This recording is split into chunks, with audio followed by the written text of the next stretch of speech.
of the United States of America and to the republic for which it stands, one nation, under God, indivisible, with liberty and justice.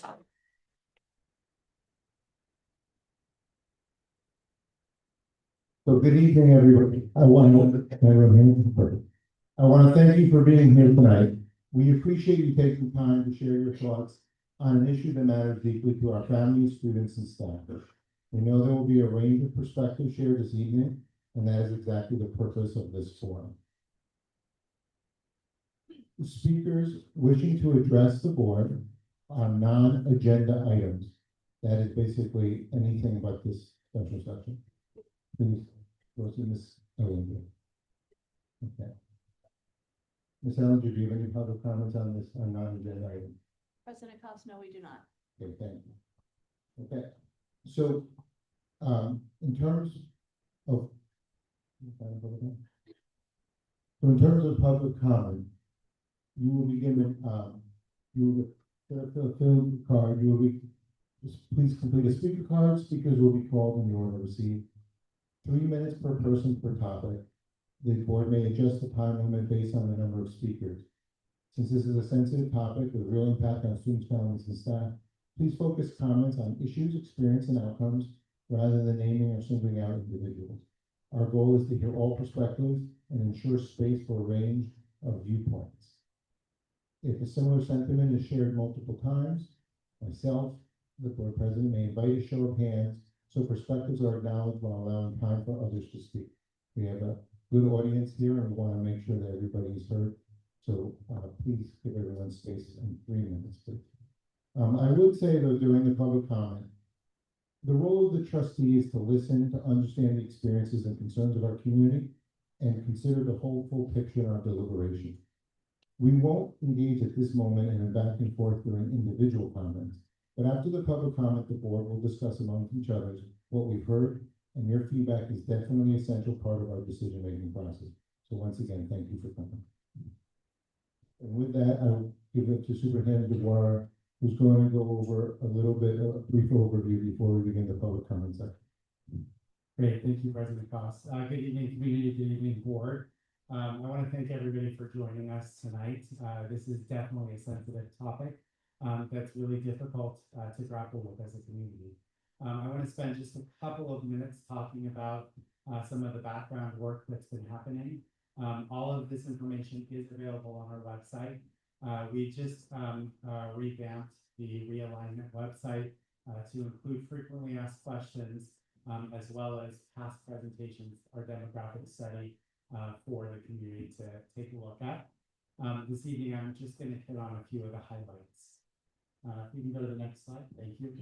Really our central question tonight and over the next month and a half is, should BRSSD considering transitioning from 2 TKK 8 schools to 1?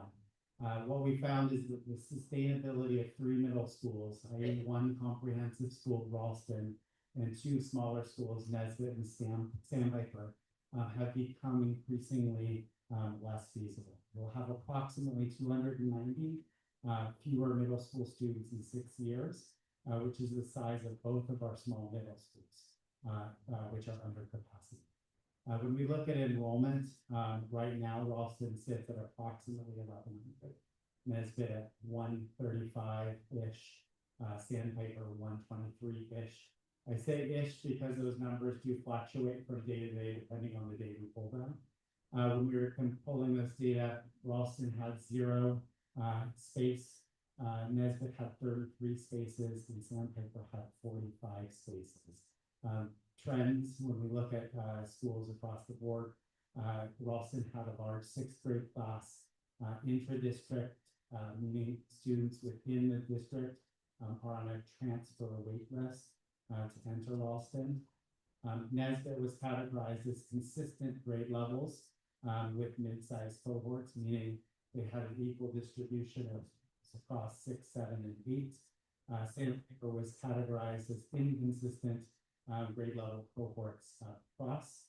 They had a larger 8th grade class and a very small 6th grade. So with that, over the next month, the board is being asked to look at a decision to ultimately make a change with the way we operate middle schools.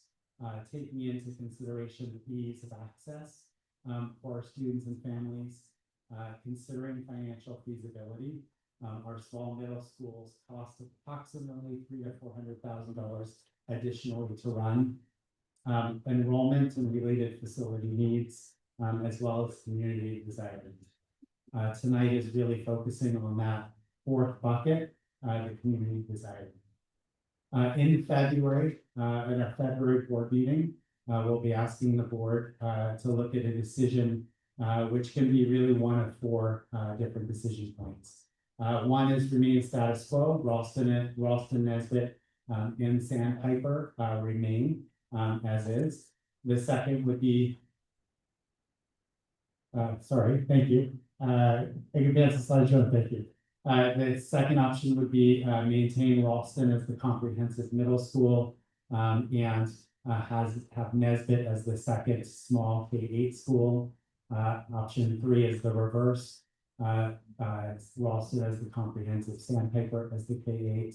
And finally, the kind of out of the box option would be to look at having 2 equal size middle school programs.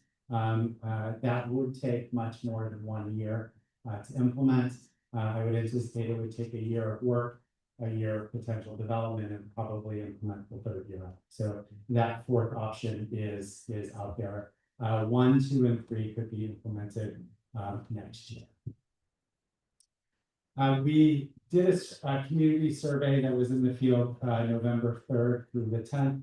Approximately 1,100 participants. Next slide, Jerome. Thank you. That's what happens when we disconnect it. Approximately 1,100 participants across the district participated in the survey. We received feedback that folks didn't see the survey.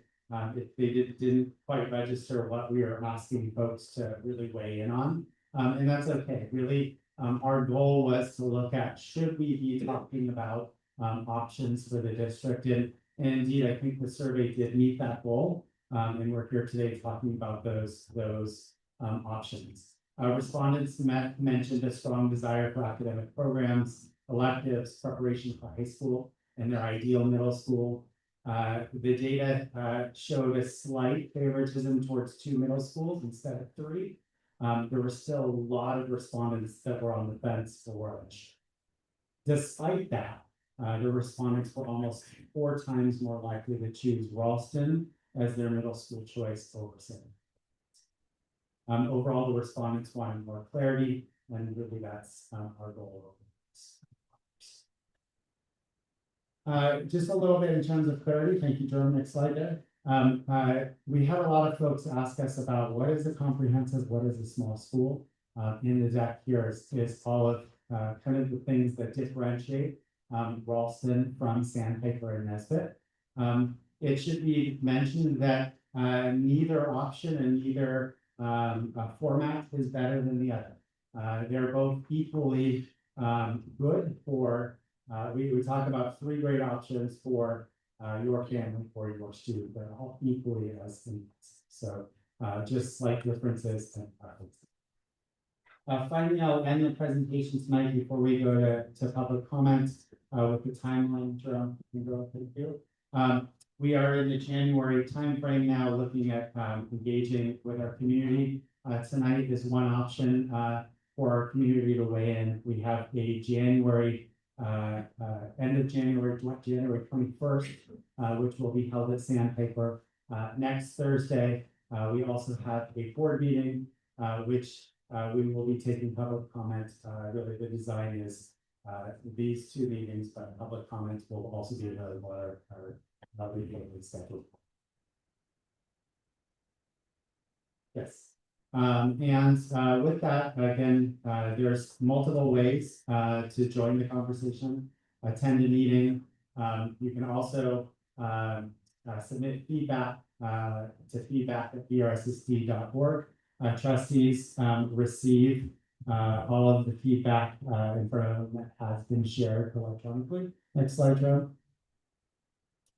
And with that, I want to recognize that tonight we do have 4 trustees with us. Unfortunately, trustee Dang was not able to join us tonight, but she will be looking at the video which is being recorded, and we'll have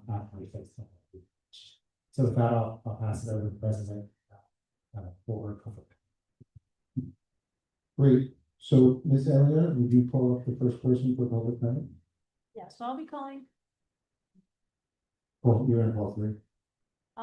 up 3 at a time. So first we have Kyle Ting, Castor Wood, and Maria Simpson.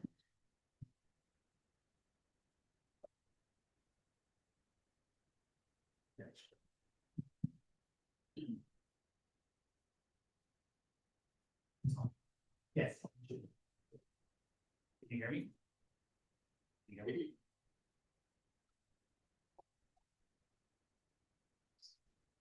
Okay, good.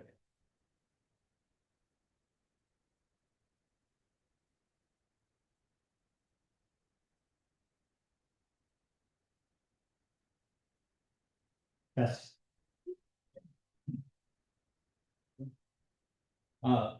Hello, school board trustees. My name is Kyle Ting.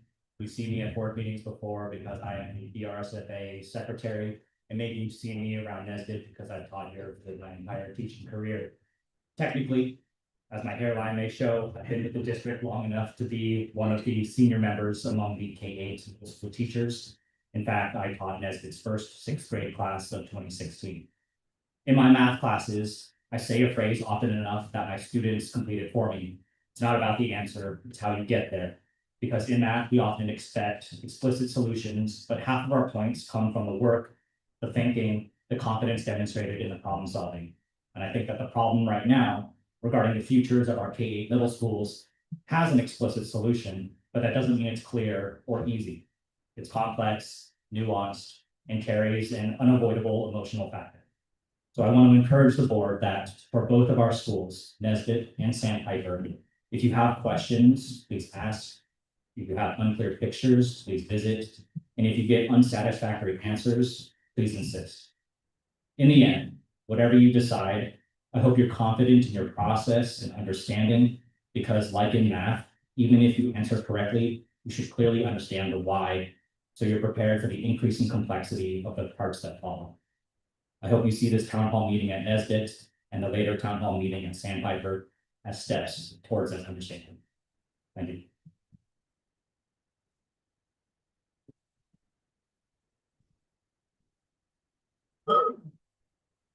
Good evening, board president, trustees, superintendent Dubois, families, and community members.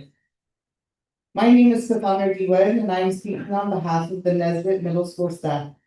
Nesbit is a beloved learning community where all students have access to rigorous, high-quality education, regardless of their background. Our very diverse middle school currently serves 137 students, and our middle school data tells an important story. According to the 24-25 data, 40% of all district-wide EL learners in 6th to 8th grade attend Nesbit. 20% of our Nesbit middle schoolers receive special education or 504 services. And 38% are socioeconomically disadvantaged, compared to just 9% district-wide. Despite and because of this diversity, every student participates in our International Baccalaureate Middle Years program. IB at Nesbit is not selective or tracked. It is inclusive by design, holding all students to high expectations while providing support to our most vulnerable students and their complex needs. Nesbit is an authorized IB World School with curriculum that is systematically planned, validated, and monitored to ensure quality and equity. Our students complete 3 years of Spanish, engage in 150 hours of art, 150 hours of design projects, and still have access to 6 electives, athletics, and enrichment opportunities. Our learning is hands-on, meaningful, and unique only to Nesbit Middle School. 6th graders design and run school-wide cardboard carnival. Seventh graders engineer marble roller coasters and also attend Yosemite Outdoor Ed. Eighth graders complete a community service capstone, identifying real community needs and implementing solutions. Nesbit's IB program prepares students for multiple pathways, not just one high school. The class of 25 matriculated into 8 different high schools, and class of 24 went to 11 different schools. Nesbit is proof that rigor and equity are not opposites. Our students thrive academically, socially, and emotionally in a program that values curiosity, creativity, and global thinking. We respectfully ask the board to fully understand what IB is, to correct misunderstandings reflected in recent survey data, and recognize that closing Nesbit would disproportionately impact students who benefit most from our inclusive, high-quality program. Nesbit Middle School is just not a small school. It is a high-impact IB middle school and is worth preserving. Thank you.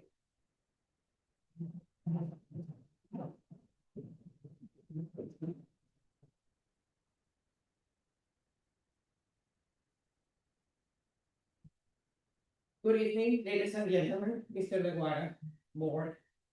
I'm very pleased to be invited to share my thoughts and impressions about the decisions we're about to make. I'm very fond of a premise that is also a fact. Bad decisions are made in absence of data. What we're discussing today, the future of Nesbit IB, is the same as discussing the future of our children and our community. I am the mother of 2 boys, Joaquin and Arnau, who have attended Nesbit since kindergarten. Arnau is an 8th grader that will complete or finalize the middle school education, having completed all 3 years in the International Baccalaureate program. Arnau came to middle school with an IEP that has been active since kindergarten. He's neurodivergent. Over the years, he has received support from speech, fine motor skills, executive functioning, emotional regulation, and assistance from a paraeducator in both 4th and 5th grade. Arnau has been exposed to interdisciplinary art and design across all subject areas, which is a main differentiator to the regular middle school program. Based on his learning style and fine motor challenges, this has been an area of tremendous growth for him. Nesbit has gone above and beyond by offering programs of the caliber of the National Baccalaureate, as well as meaningful outdoor education experiences. The 7th grade Yosemite trip that we did last year, for example, was more than just fun and exploration. These students were able to connect their learning to real-world hands-on experiences. All these extraordinary opportunities are now subject to a very critical decision, and this is where I worry the most. A single survey issued only in English, presented in a very innocent title as an alignment survey, is what we as parents were asked to respond to just a few weeks ago. And now, based on that, we're facing the possibility of closing a school. Once again, decisions made in absence of data are very bad decisions. If we're going to make choices of this magnitude based on a single misguided survey, we're doing a disservice to our children and to our communities. If a district truly wants to gather meaningful information about the importance of Nesbit and the viability of an international baccalaureate program in Belmont, more channels need to be created, targeted to the specific audiences you want to reach. In the case of my community, the Hispanic community, you need to do an outreach that is oral, not written. It should be conducted by professionals. And I would go further and recommend that you invest in focus groups to gather this information. Students like Arnau, and I understand I'm out of time, needs, and they're especially favored in these type of environments. For a neurodivergent students, changing their environment in 5th grade could be catastrophic. So no, Mr. Leguara, not all programs are equal. Maria, thank you for your comments. We must move on. When you decide the future of Nesbit, you are deciding the future of children like my son, and I urge you to choose continuity, inclusion, and the opportunity of uncertainty. Buenas noches.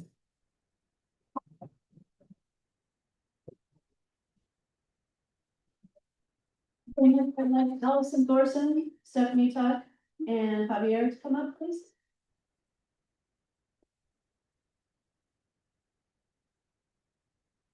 Thank you all for holding this listening session. My name is Allison Thorson. First and foremost, I'm a parent of a Nesbit third and fourth grader.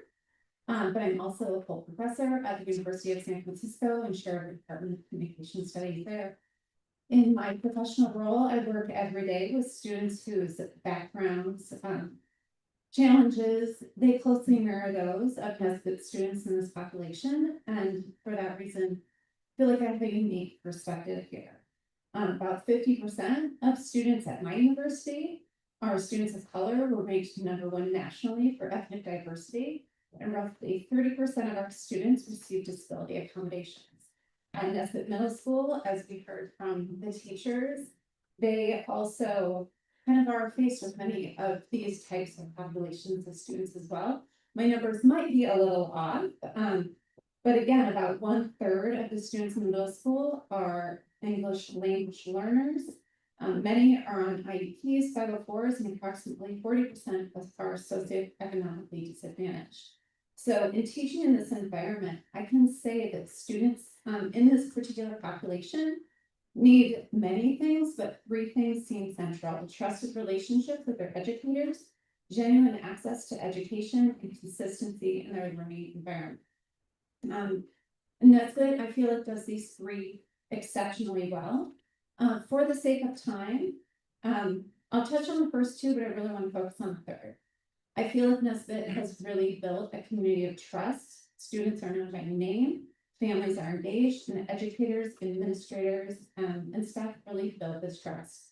Second, really thinking about educating the whole person seems like a central focus at Nesbit, which I feel like is important.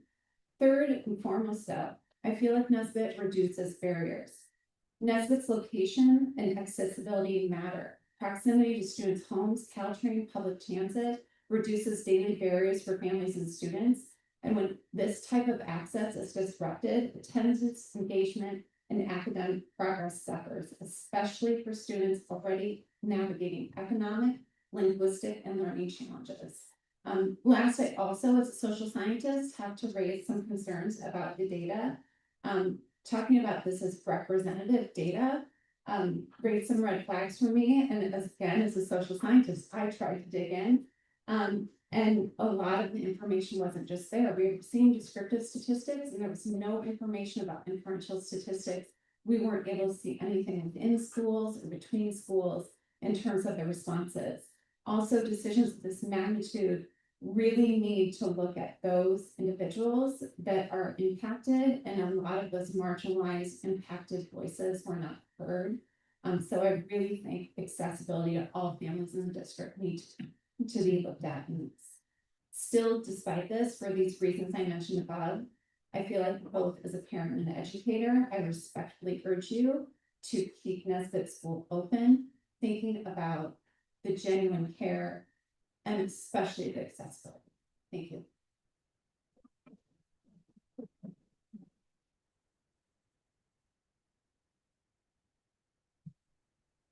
Hello, my name is Javier, and I will be speaking on behalf of Redwood. Hello, my name is Nicole Greco, and I am the parent of an amazing and thriving third grader here at Nesbit School, who is also an autistic individual and currently receives special services through PRS. Today, I want to talk a little about statistics. First, I would like to paint a picture of what Nesbit Schools means to my son. 4 years ago, my then kindergartner walked into Nesbit 100% afraid and nervous to be away from his family. He knew 0% of the students, his language skills were still developing 50-50 at the best, and he had a difficulty time with social interaction, and he was very resistant to new transitions. The odds were stacked against him, or so he thought. For the moment he walked through the black gate outside Nesbit, he was met with warmth and positively from staff, administration, students, and other families. Before that moment, he was just a statistics on a chart for neurodivergent individuals with EAPs in the district.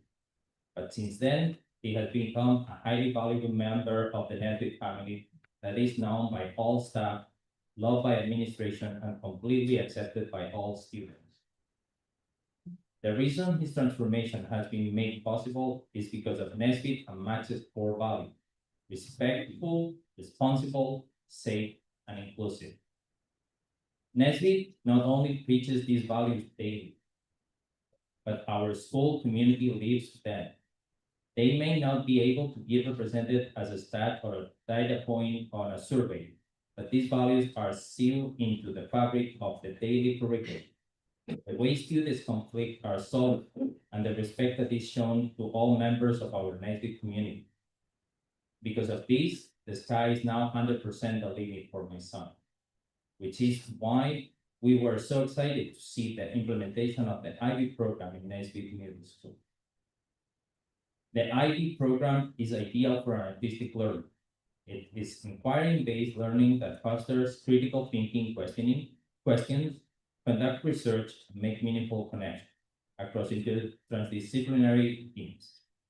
The program helps develop independence, communication, empathy, and curiosity themes that has been traditionally challenging for an autistic learner.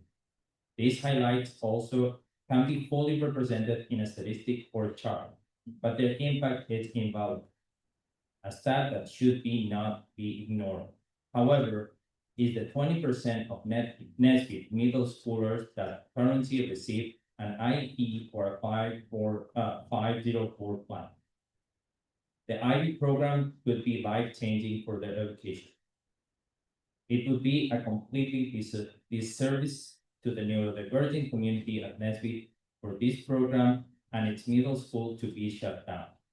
So I kindly ask that when you look at the statistic, please don't ignore the bigger picture, the school community narrative and the impact it has on our students, because you just might miss the amazing and thriving Nesbit school. Thank you for your time.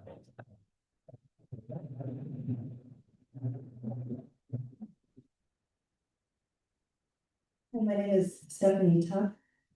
My son is Yuji Tuck, and he is in the 5th grade with Mrs. McHugh here at Nesbit.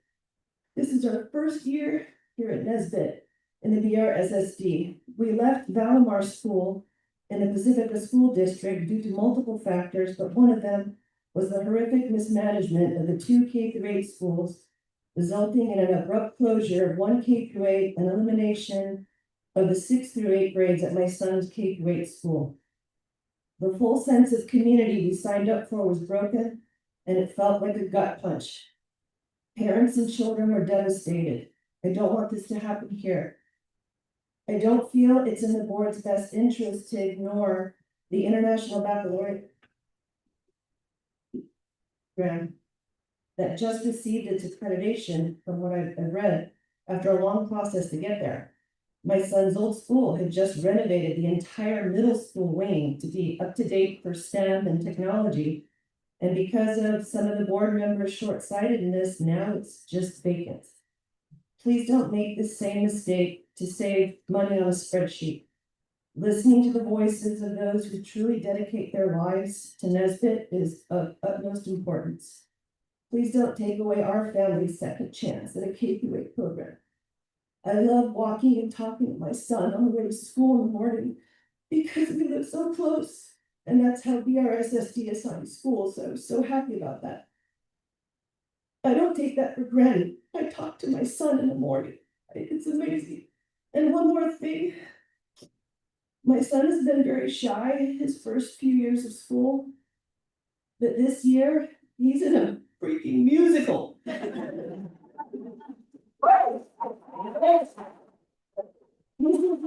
Inspiration to participate, and I can't be more proud to be a member of this family. Please keep Nesbit open for all of us.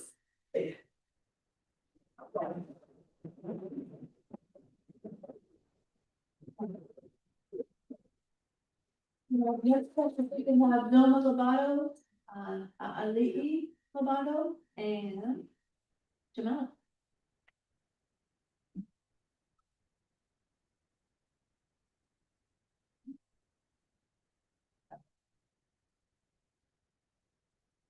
Good evening, members of the board, administrators, and staff. Thank you for the time and work you put into supporting our students. I'm here as a parent who cares deeply about the success and well-being of our Nesbit Middle School students. In response to the potential closure of Nesbit's Middle School, I would like to share my experience as a Nesbit community member for the past 14 years.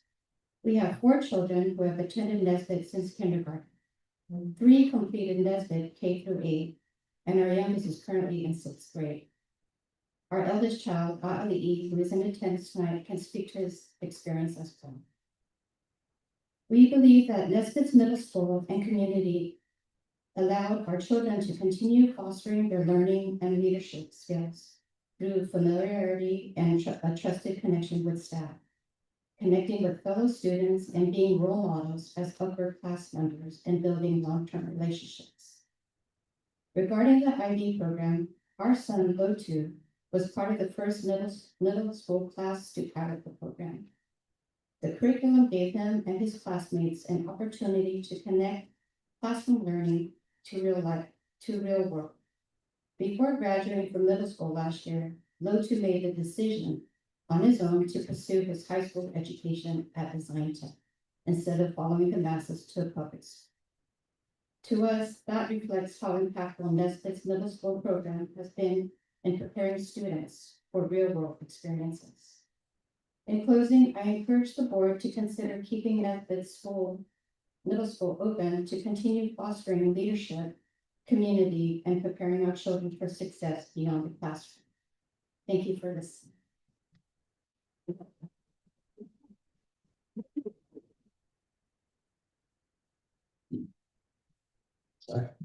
Good evening. My name is Ali Ibobado. I am a second year at CSN pursuing a mechanical engineering degree.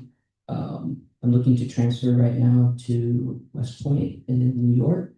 And I would like to say that I was part of the class of 2020 here at Nesbit. I graduated as part of the first official class to go through the entire established K-8 program here.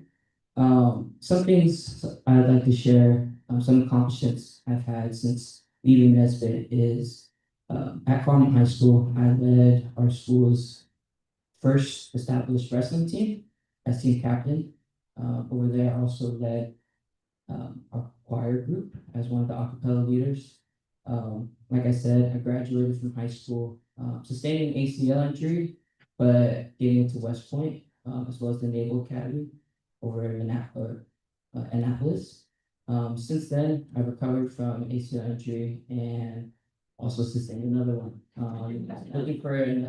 After that, looking for an associate's degree and looking to transfer now. I share all these things to say that Nesbit has taught me a lot about leadership. It's taught me a lot about perseverance, about community building. Since then, my time here has helped me learn what it means to build others up. I think one of the other parents said before, using the core values of respectful, responsible, safe, and inclusive. I've used that to teach kids Brazilian Jiu-Jitsu as well as wrestling. And I can only share that it's all because of my time here at Nesbit.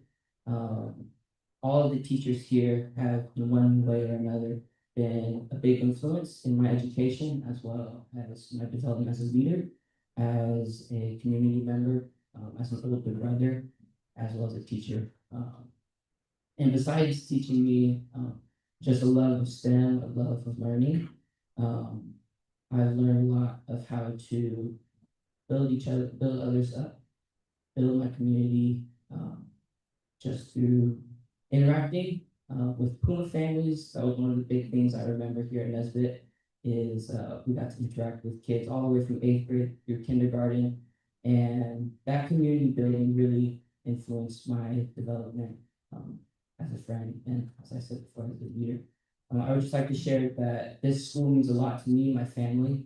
And I encourage you guys to maintain this as much as possible. So thank you for your time.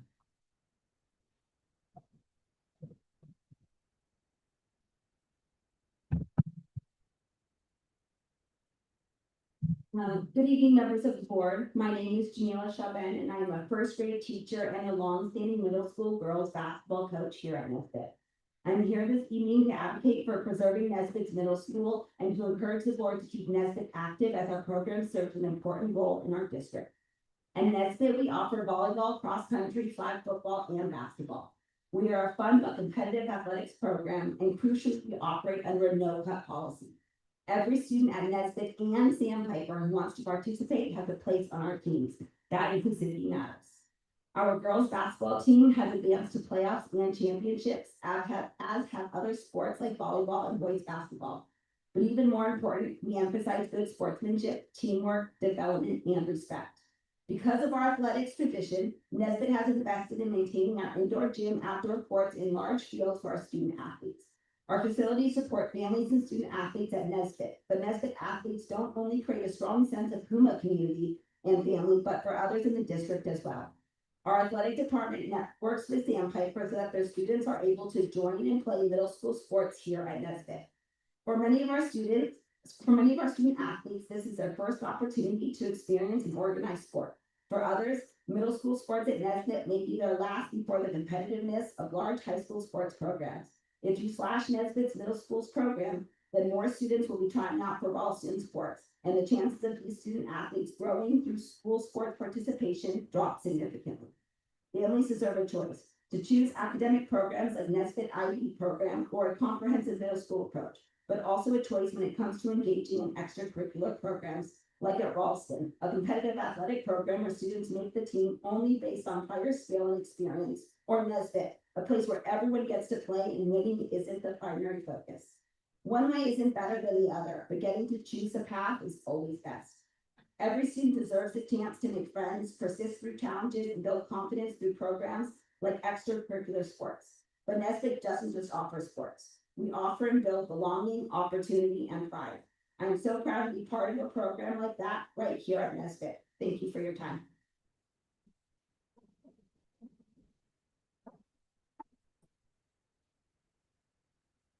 Okay, next up, if we could have Sarah Galoo, Julie Piskin, and Lisa Mudd.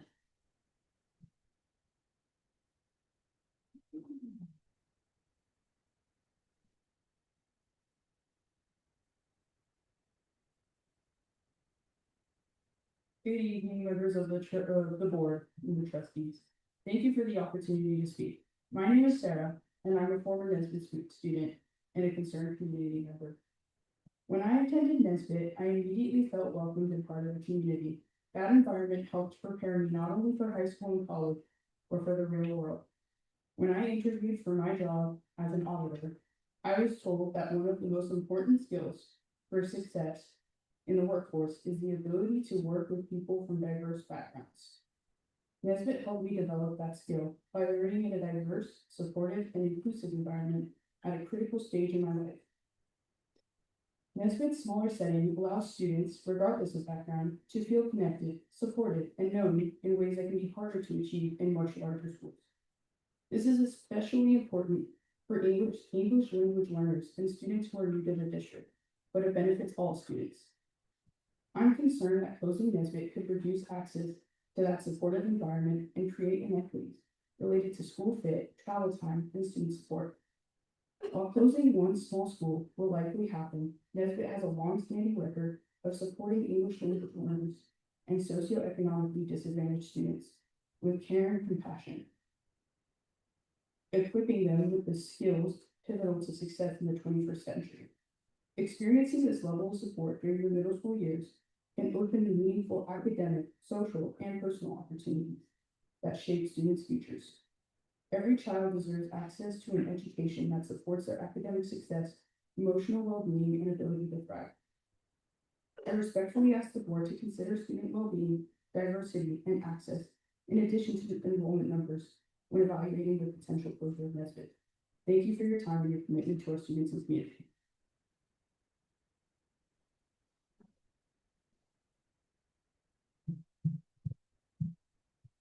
Right.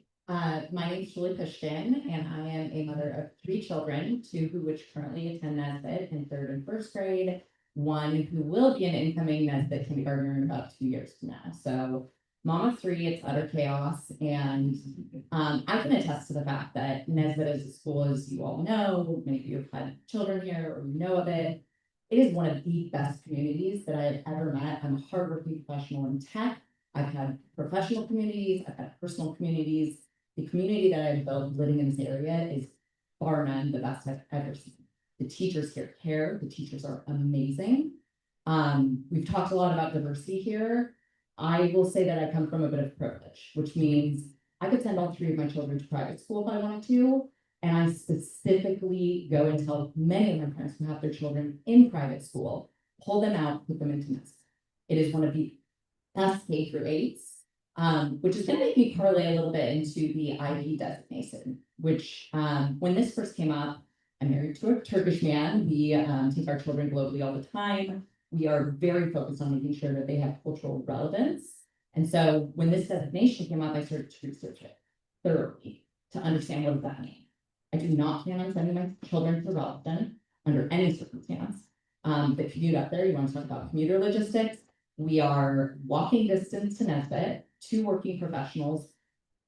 You cannot imagine the mess going up and down Ralston. I'm not going to go down Redwood Shores and then jump back on the 101. It's just not happening. So you will have a lot of people in this area that if forced to choose might choose the alternative, which is pulling out of public school and going into private. The data isn't showing that. The data doesn't actually account for that. So that is a consideration to take. Now I'm going to go into my little speech about IB, which is from a district perspective, which is what you actually care about, whether or not you care about my logistics and my personal situation. IB is a clear differentiator. STEM, Sandpaper, is now table stakes in the Bay Area. Every camp email I get is a STEM designation. Right? IB includes STEM, which I think you all should know. And if you don't, do a little bit more rigor. Want to be clear, this is not an argument against STEM. STEM is essential. The question is, if we are choosing one middle school over the other, which better serves students at this developmental stage? I'm going to rush because I have 28 seconds. IB is not the opposite. It's a broader academic framework. It already includes science, math, technology, and design, but it's building the skills for high school consistency, strong writing, critical thinking, collaboration, self-management. Middle school should keep doors open, not narrow them. IB prepares students for multiple high school pathways. AP honors, IB, advanced STEM. It's not pre-tracking students based on who's already accelerating, which STEM does. I know I'm at time. I'm going to give my last final statement, which is the strongest path forward is not choosing STEM over IB. It's preserving IB as the academic foundation and embedding strong STEM programming within it.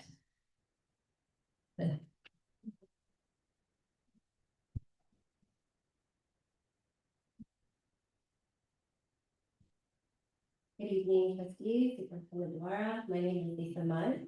I'm the middle school reading specialist at Nesbit School. I do not envy the decision before you.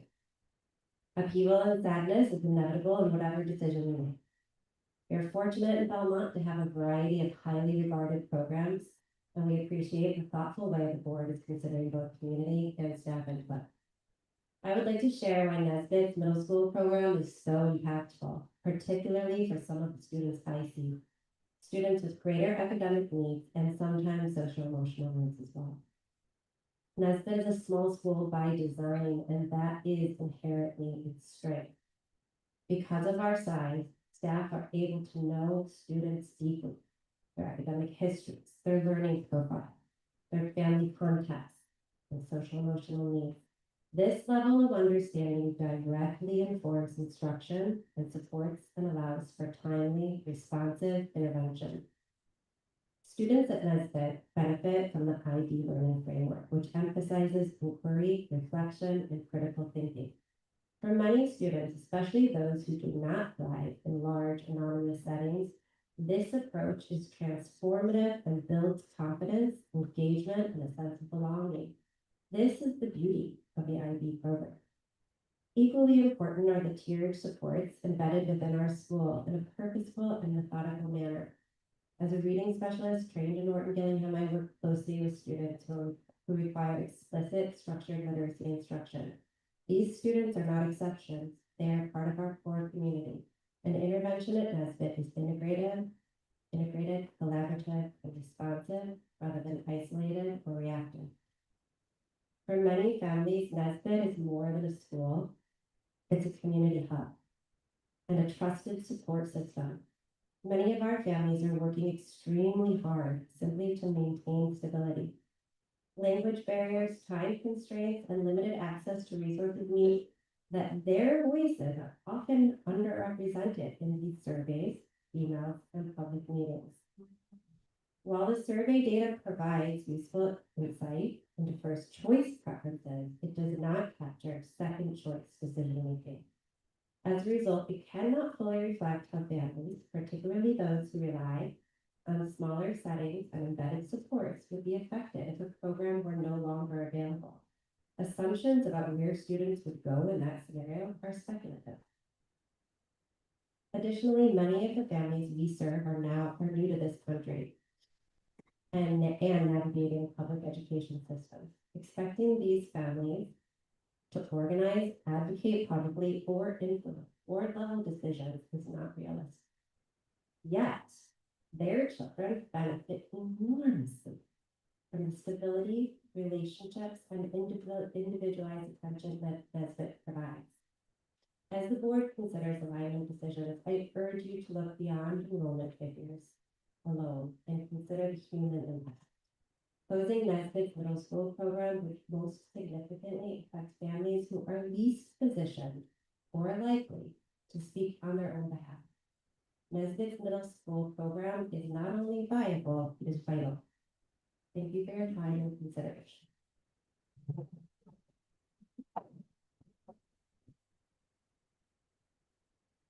Next, if we could have Syed Kazmi, Elizabeth Lang, and Vanessa.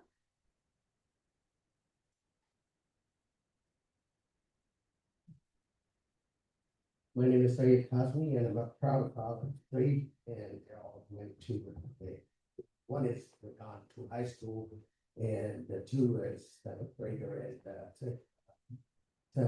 and second grader. So I moved from South San Francisco. My kids were doing C's and F's. When I moved here in 2021, I am so proud of this team that's sitting behind me in our country, that they have brought my kid to a level of A's and B's. So I don't have any written thing, but I say from here. The thing as a parent, my son was abused there, and when he came to Nesbit, this team had brought my son to A to B level.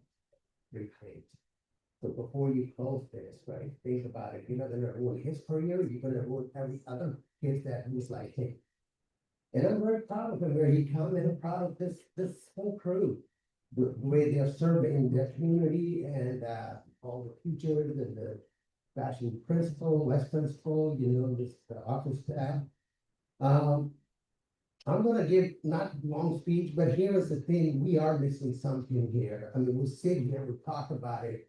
How can we raise the money and this and that? There's plenty of money out there. We've been actually funding other countries $45 million a year, but we don't have for our kids here, for our country. There's something missing. What is missing here? I'll give you examples. My father left me an inheritance in Pakistan. I was born there. I grew up here in California. I opened a school last year there.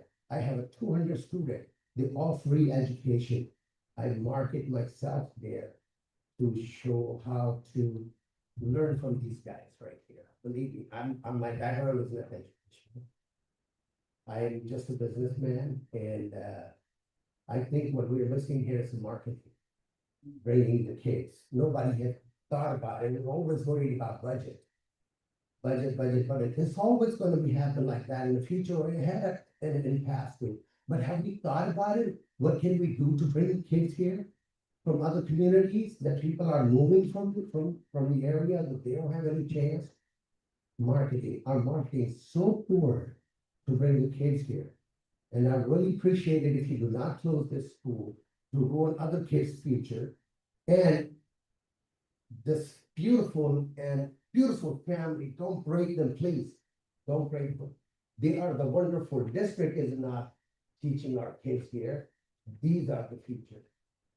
So there are many people, so please do consider that my kids, there are so many kids like my kids that they could be A level. So I would appreciate it and thanks for your time and communication.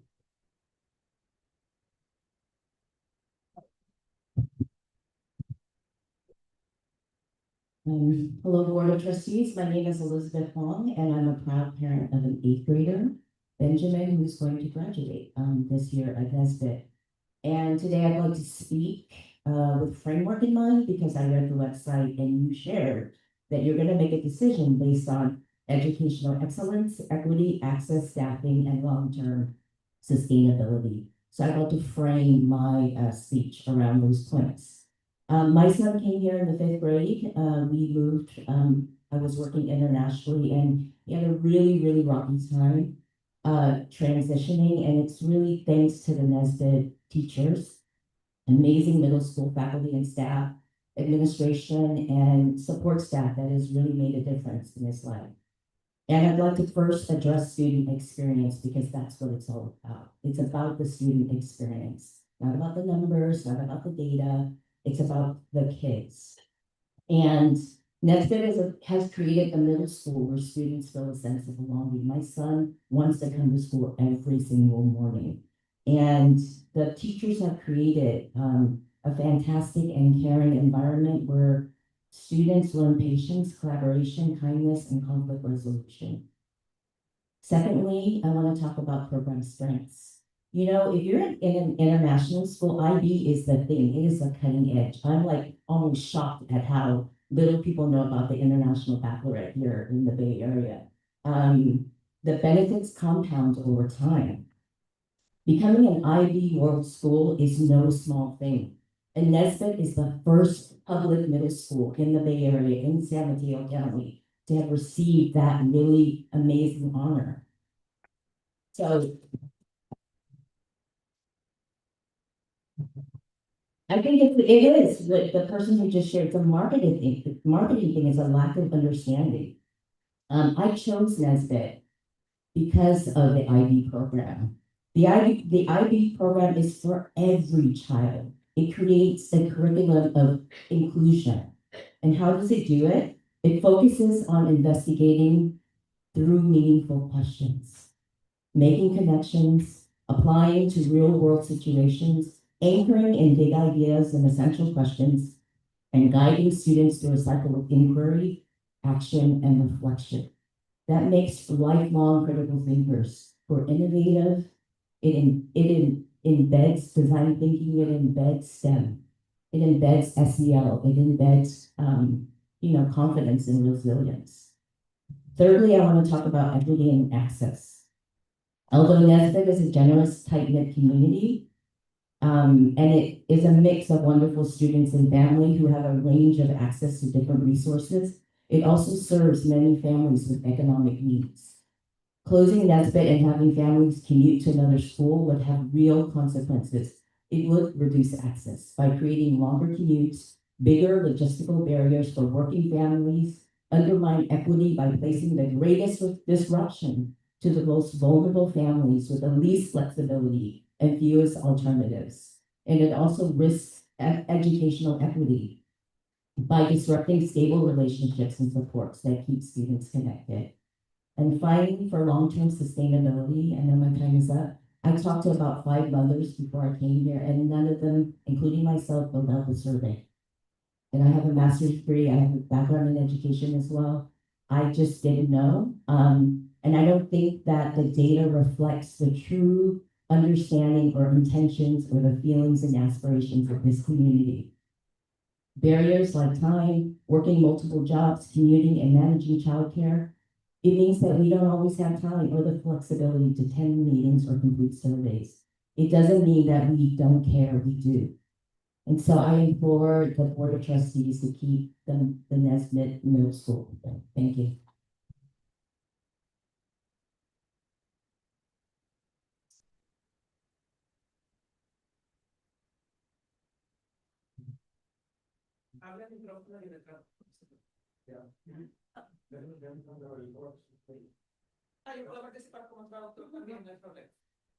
Adelante. Ok, ante todo, buenas noches. Mi nombre es Vanessa. Primero quiero hacer la disculpa por donde. Bueno, ante todos, estoy muy agradecida con la oportunidad de aprendizaje de dos niños. Good evening, my name is Vanessa, and I'm a little bit nervous. I'm very grateful for the opportunity of education of my two children. El colegio Nesbit no es solo un colegio, es como el segundo hogar de mis niños. The next school is not only a school, it's like a second home for my kids. Porque están rodeados de grandiosos profesores, que aparte de sus enseñanzas y apoyo de educación que le dan a mis dos hijos, soy una madre que no habla inglés, pero aquí encuentro el apoyo de todos los docentes con la educación de mis hijos que yo no les puedo dar por mi falta de inglés. This is a great school, and they are surrounded by great teachers that can support the education of my kids. I don't speak English, and I can provide that great framework that these teachers provide to them. Mi hija es más feliz de venir a su colegio, y este año mi niña de 5 años entró a kindergarten, que desde que se despierta va a emocionar a su colegio. My 5-year-old just came here to kindergarten, and she's very excited and very happy to come to this school. From the moment she wakes up, she comes to this school. Me alegro cada vez que escucho que mi hijo dice que cuánto ama su colegio Nesbit. I get really happy every time that I hear my son say how much he loves his Nesbit school.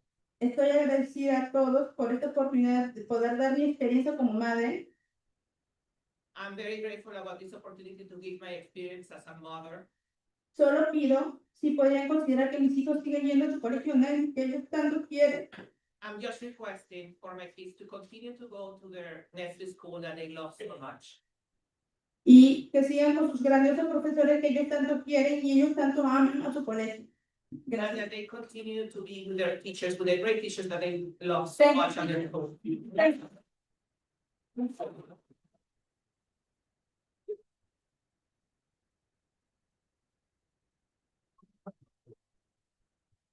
Okay, next up we can have Brandy Johansson, Lucas Johansson, and Martha Villalta.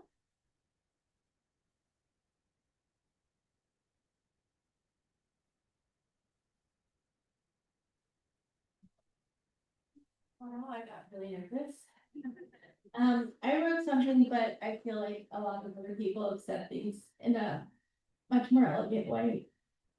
I have two kids who have been here. One's gonna graduate this year, one that is graduating high school.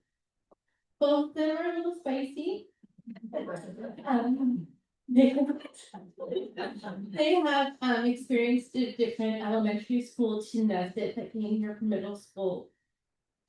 My older son went from way below reading level to coming up to and exceeding his reading level while he was here. He was able to catch up and accelerate, even though his expressive language is much harder. They were able to find him inside and bring him out. And his entire elementary experience, that did not happen. He came here, and one of the first things, the first week of school, he said, "Mom, everyone likes me at school." He had never thought that before. All the teachers met him where he is, included him. It's just wonderful here. I talked to him, do you want to come? Do you want to talk? Speak what you feel about how your school experience was. And he's like, look around for people.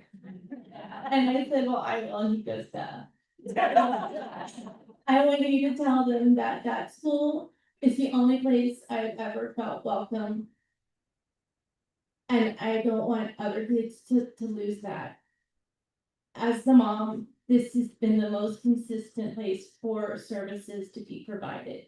We didn't guess, oh, maybe someone will be there next year. Maybe there won't be. In high school, it's not been that case for him. He went 2 years without services being consistent, and that really set him back. Kids will not get that here. They will be consistent. The teachers are amazing. and can merely provide the services just in the classroom without assistance. This one back here has different spicy. He tried Ralston, it was not a good fit. I don't think we even made it the whole to October. I think we moved by October.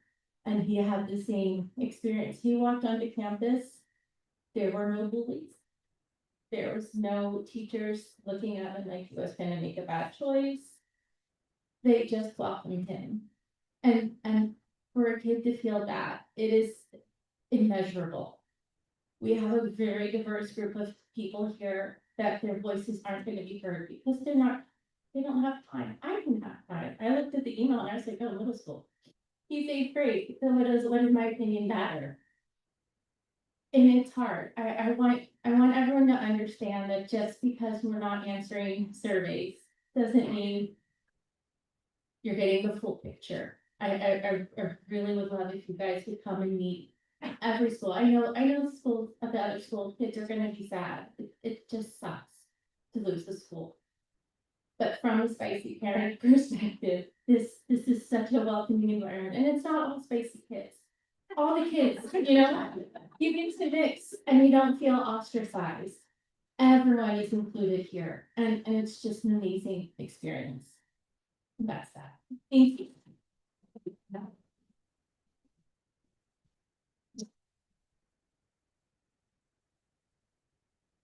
He is on the top after all.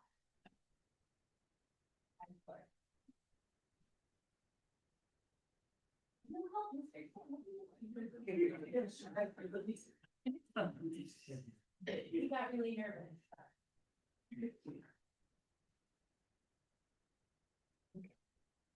Good evening, and thank you to the board for being here tonight and listening to our community. My name is Marta. I have 2 children here at Nesbit, one 5th grader and one 1st grader. I'm currently serving as a PTA president as well. I would like to share a few points to the board to consider before you make the decisions to possibly the transition from 2 TKK8 schools to 1. First, I understand that this discussion is mostly driven by declining enrollment and the cost of maintaining multiple middle school campuses. And that show that the school district enrollment has declined about 290 students over the past 6 years, leaving 2 middle schools slightly under capacity. However, Belmont is actively adding hundreds of new housing units over the next several years, including both affordable and market rate developments, many very, very close to Nesbit. Has this growth been fully accounted for in the enrollment projections? Closing a middle school now would leave us in a position where we need to reopen it in just a few years due to space constraints. Second, I want to address the survey data being used to inform this discussion. While it has been described as representative, it does not reflect the Nesbit community. Only 103 individuals responded from a school over nearly 600 students, which raises concerns about participation. It's clear that the importance and potential impact of the survey, which you call a alignment survey, was not communicated clearly enough for people to understand the potential decision that was at stake. The survey was distributed all in English, which definitely limited responses in our school, where over 25% of the students are English learners and many families face additional barriers. These percentages are even higher at the middle school level. These are families whose voices are critical in this conversation and they might not have been fully captured.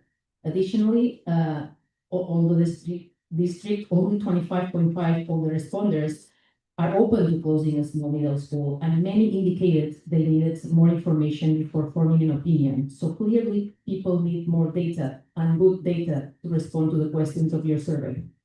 Finally, on a personal note, I truly believe in the value of TK-8 schools and the benefits of interactions between younger and older students.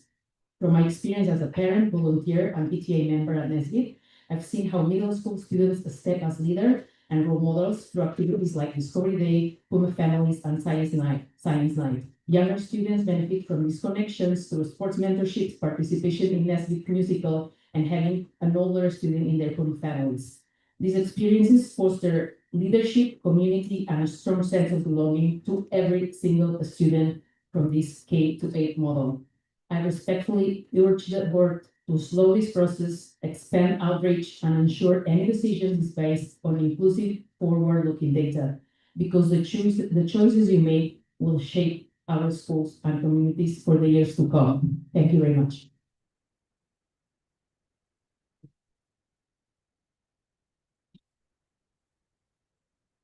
Next, I think we have Helen McHugh, Jennifer Clark, and Veronica Kulaka.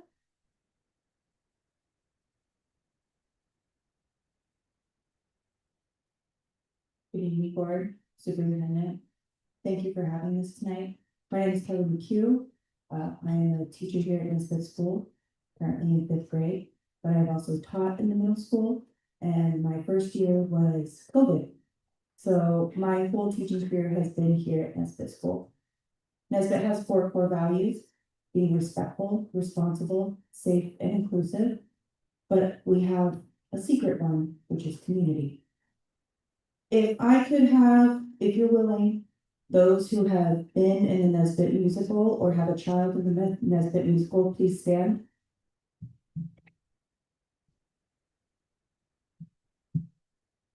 Could you please stay standing if your child was in my class?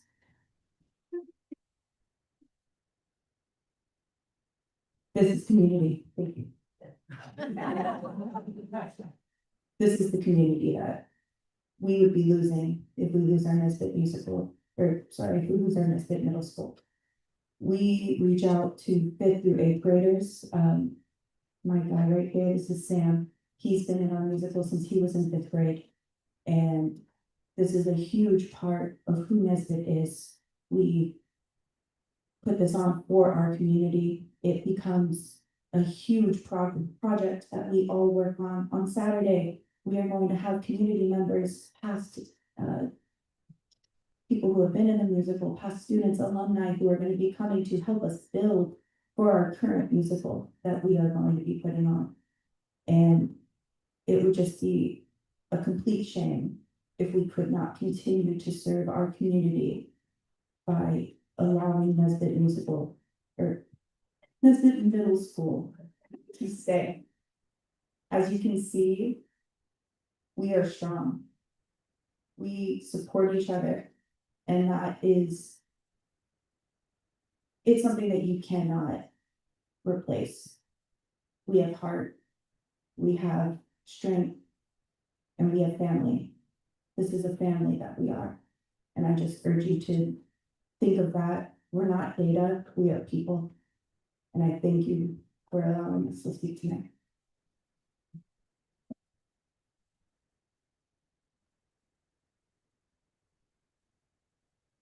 Hey, good evening, school board.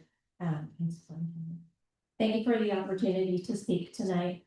My name is Jennifer Clark, and my son has attended Nesbit since kindergarten.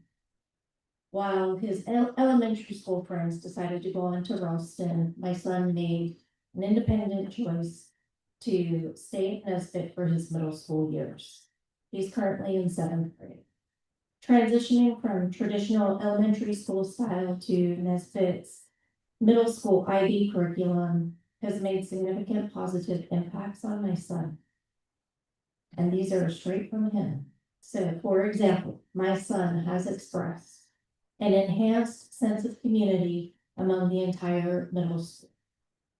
A strong connection to all middle school teachers because they foster a passion for learning and create a safe environment. An increase in self-confidence from openly asking questions during classroom discussions to now even assisting classmates with assignments. An improved understanding of connecting and applying learning concepts to the real world. An opportunity to dive deeper into his academic interests as supported by the IB curriculum. And an improved ability to pace academically because of the style of the IB program, which has also improved his overall academic engagement and preparedness. In closing, I want to acknowledge the importance and reality of being able to bridge academia with profession. The IB curriculum at the middle school level provides a valued head start on developing our future generations for the expectations of the real world.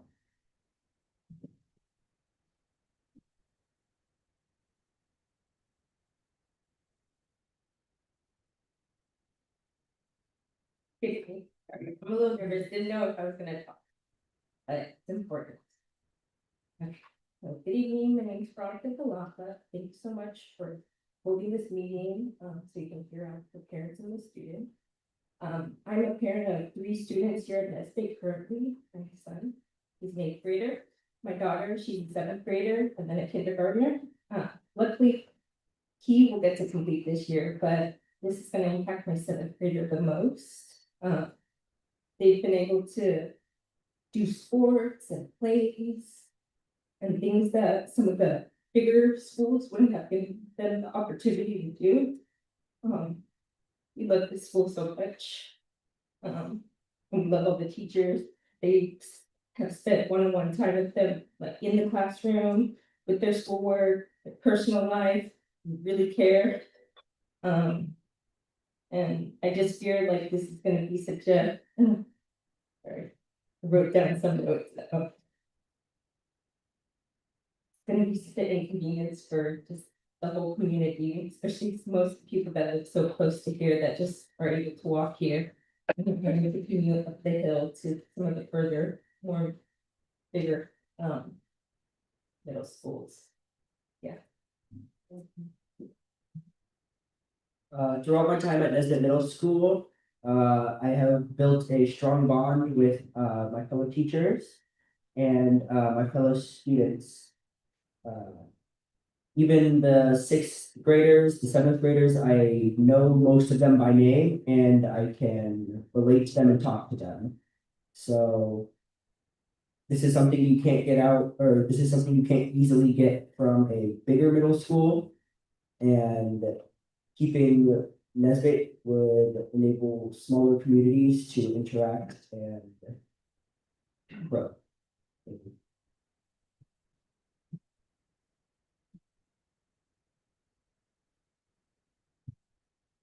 All right, if you could get Tateko the mic, Zoya Sutton, Daniel and Simon Epstein.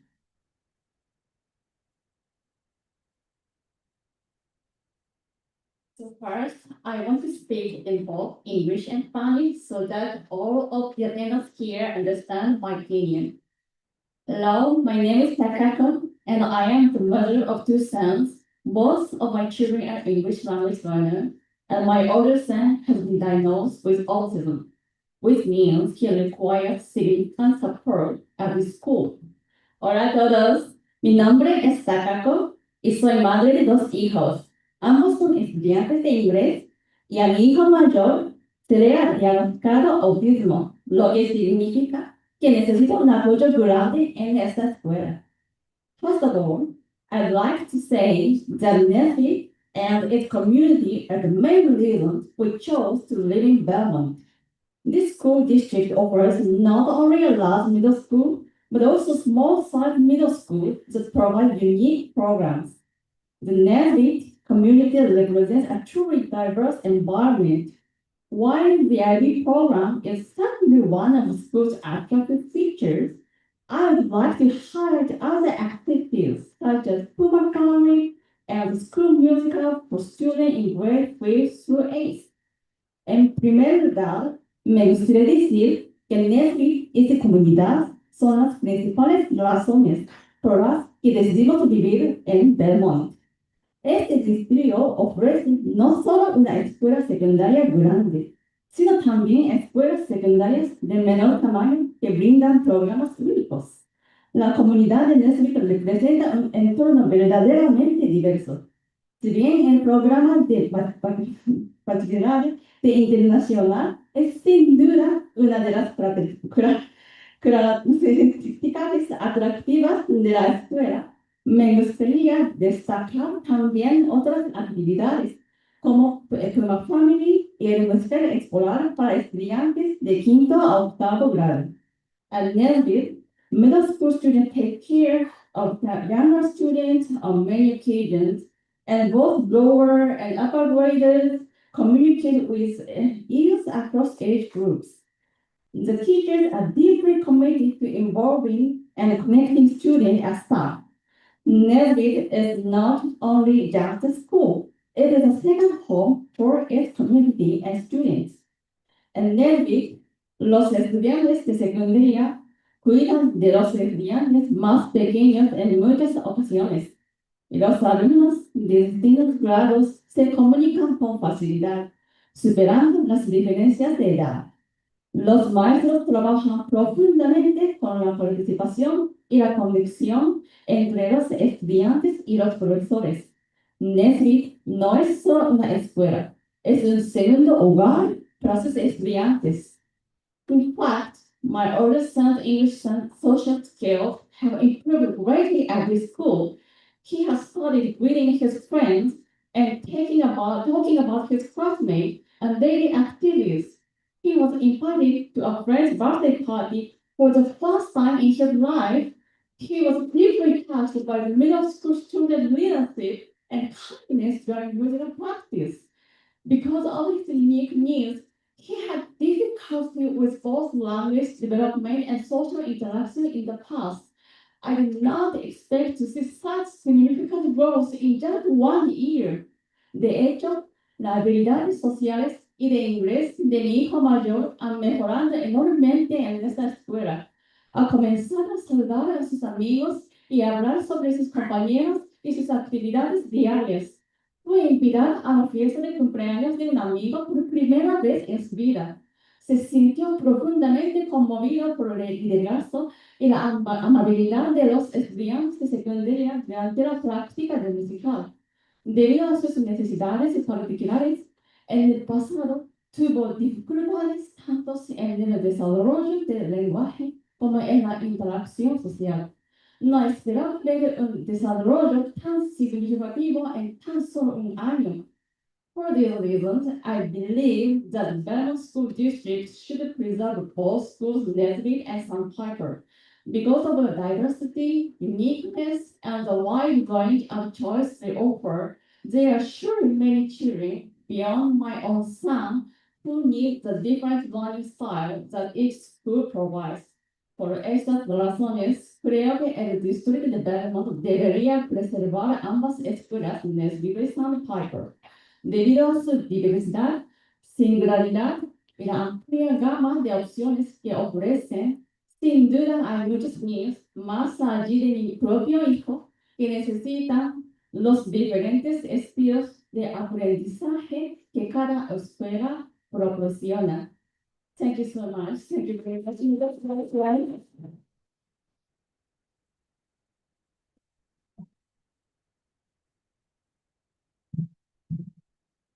Good evening, my name is Zoe, and I'm a parent of a Nesbit fourth grader. This is horrible, sorry. So thank you for the opportunity to speak. I just want to begin by saying that our entire district is filled with dedicated educators. But with that being said, the team at Nesbit truly stands out. During my time as PTA president, I witnessed firsthand their remarkable dedication to the Nesbit team. Our middle school teachers consistently go above and beyond, coaching teams, running science night, attending multicultural night, supporting the business fair, and showing up for nearly every school-wide event. This level of involvement, I can see through my tears, my gosh. This level of involvement creates a culture that deeply supports students during a critical stage of their development, and that commitment continues long after students leave the building. My other daughter, my former Puma, is now a senior in high school, and many Nesbit staff members still show up for her. In fact, there were several Nesbit middle school teachers, shout out Mr. Con Blanco, in attendance at her recent senior night celebration. Even now, she enjoys returning to campus just to say hello, even to teachers whose classroom she was never in. That kind of long-term care and connection is rare and it matters. Closing the middle school wouldn't just be a budget decision, it would dismantle a team, and a culture that has a lasting, meaningful impact on students' lives. Thanks.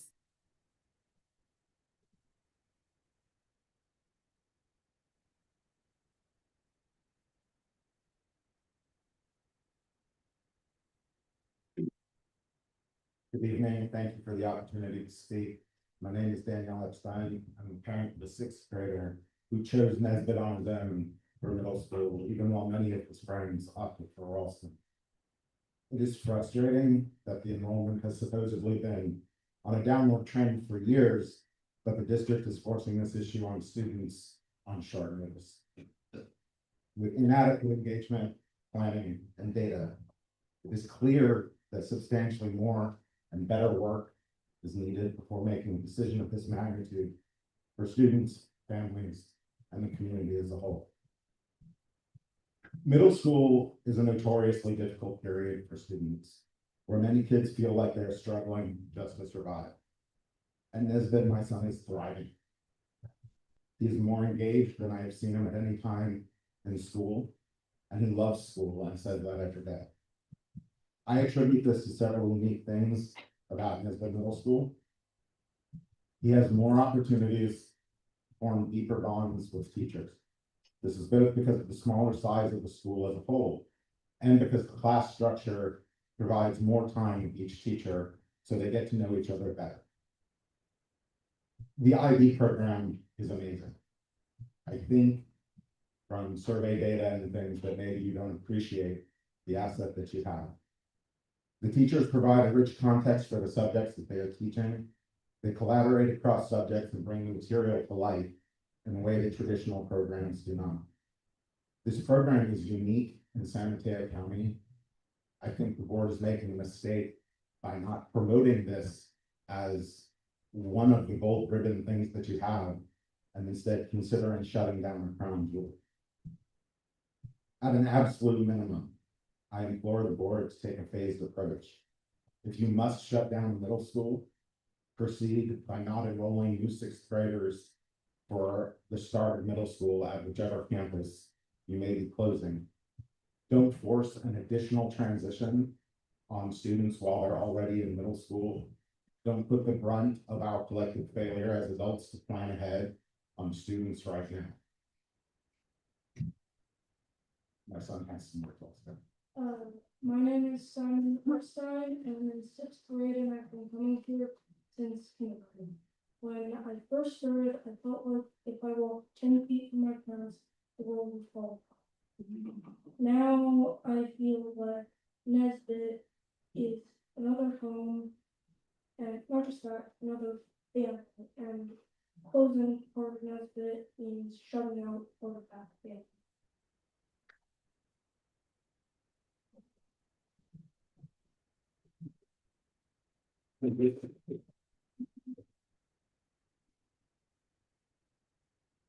All right, if we could get Jill Jackson, EJ Farrell, and Jennifer Garrett to come up.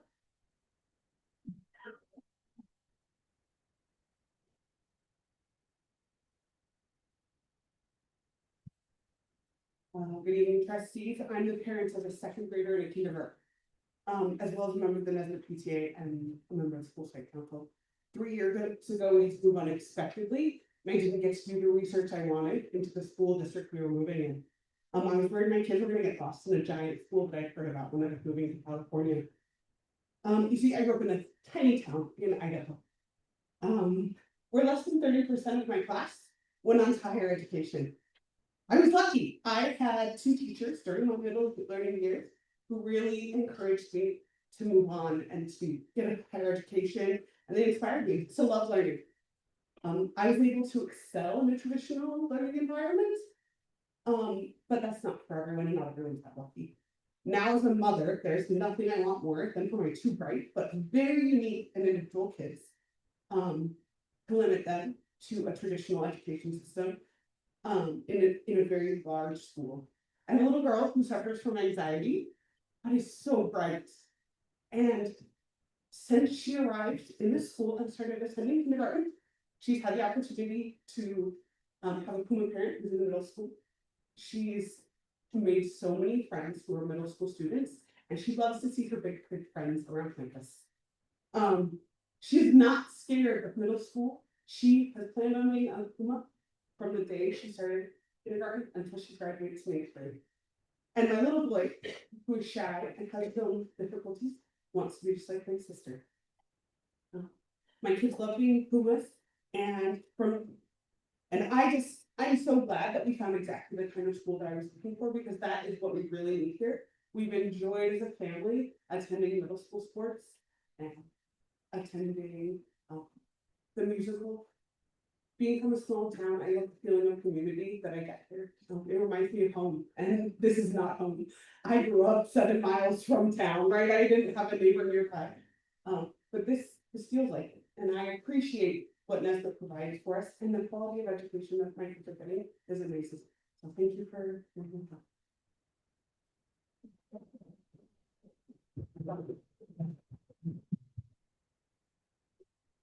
Hello, hello, my name is PJ Farrell, and I wanted to talk about how it's just been I've been very happy that I've been able to be my father's as a kid. I'm happy that I've been able to be in the musical, and I've really just seen the teachers work as hard as they can, even when the students are very disruptive sometimes. Sometimes it's hard to learn, but most of the time the teachers can get it under control. I love the team that's over here because they're very nice. They never, well, most of the time never,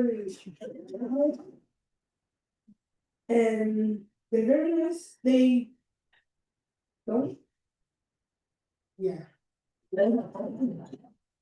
And especially Miss McHugh and Miss Marsh, because they lead the musical up, and I like the musicals because they go out of their way to try to find a way to make sure kids have a way, if they want to become actors and stuff, to go early. And they let us be able to sing our voices as much as we can. They choreograph everything, and they find different things that we could do. And then especially Miss Marsh, because the crew, she lets us build, well, she let them build stuff because I'm in cast. She let them build stuff, she let them become creative, she let them work together. And then now we're gonna talk about how different kids that I've heard, 3rd, 4th, and 5th graders, they've all looked up to us and they want to be like us, but if you close it down, then they can't come us. So they won't have a good opportunity. And most kids that live close, they want to keep being here, but if they have to drive all the way up a hill or in different directions, it's kind of hard to do that. And I'm gonna talk about how the Puma families and stuff, how it creates bond with each other. It lets kids be able to hang out with older people or older students, and it lets them be able to see how cool the older students are, see how responsible they are, and it gives a good example on what you're gonna grow up to. And yeah, that's all. Thank you very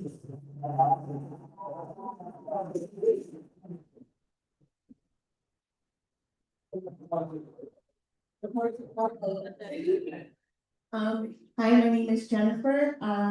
This is my 11th year here at Nesbit. I have 3 kids. One that has graduated, one who will graduate this upcoming school year, this year, and a 5th grader. And I'm here, I had to do a lot of hoops to get here because I work nights, but all the faculty here have my kids back, and so I'm here to have theirs. I'll start with my daughter. She started actually at Redwood Shores, and when I went there, that was not really the place I wanted her to be. I envisioned her at Nesbit because this place had the diversity that I wanted her to be in. The location, the demographic, just the people here is very, very different from anywhere I have been. I am from San Francisco. I'm very familiar with the San Francisco School District. My father-in-law was head of Black educators there, the alliance there. I'm just very familiar with the school districts and here, and I grew up in private schools, and here is a treasure. I can't emphasize that enough. My daughter that graduated, she currently goes to St. Francis and she's thriving there. And I wholeheartedly, and she has consistently been in the high honor roll. And I wholeheartedly thank the staff here because of the education that they have instilled in her and in my other two children. I understand that Nesbit is not for everyone. There's people who want to go to the bigger middle school for what they offer, but coming from a K-8 myself, I know the value in it. And what they have here is so special. My oldest daughter is still best friends with a lot of her friends that she is with here today.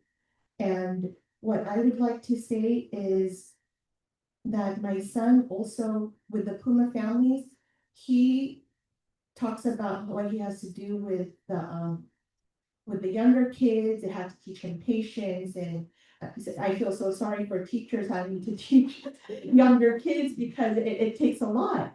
But that's a value that you learn that you will not necessarily get just going to a bigger middle school. And my son is on the basketball team. And what I can say is they are friends beyond the team. And that is something when you grow up in a small community and you are essentially the same, say 30 kids growing up, you develop a bond that is lifelong. And that's something really valuable that I can't emphasize enough. And going into a bigger middle school, that is such an impressionable time that I believe that for some kids, that's not a place for them and they should have a choice. They can persevere, Nesbit perseveres even in small numbers. The basketball team does really well when Ralston has four teams and they have to combine the middle school team, but they do well and they all support each other. And just being from different backgrounds is something that we need, that especially in this political climate, that I really would like all our children to grow up in.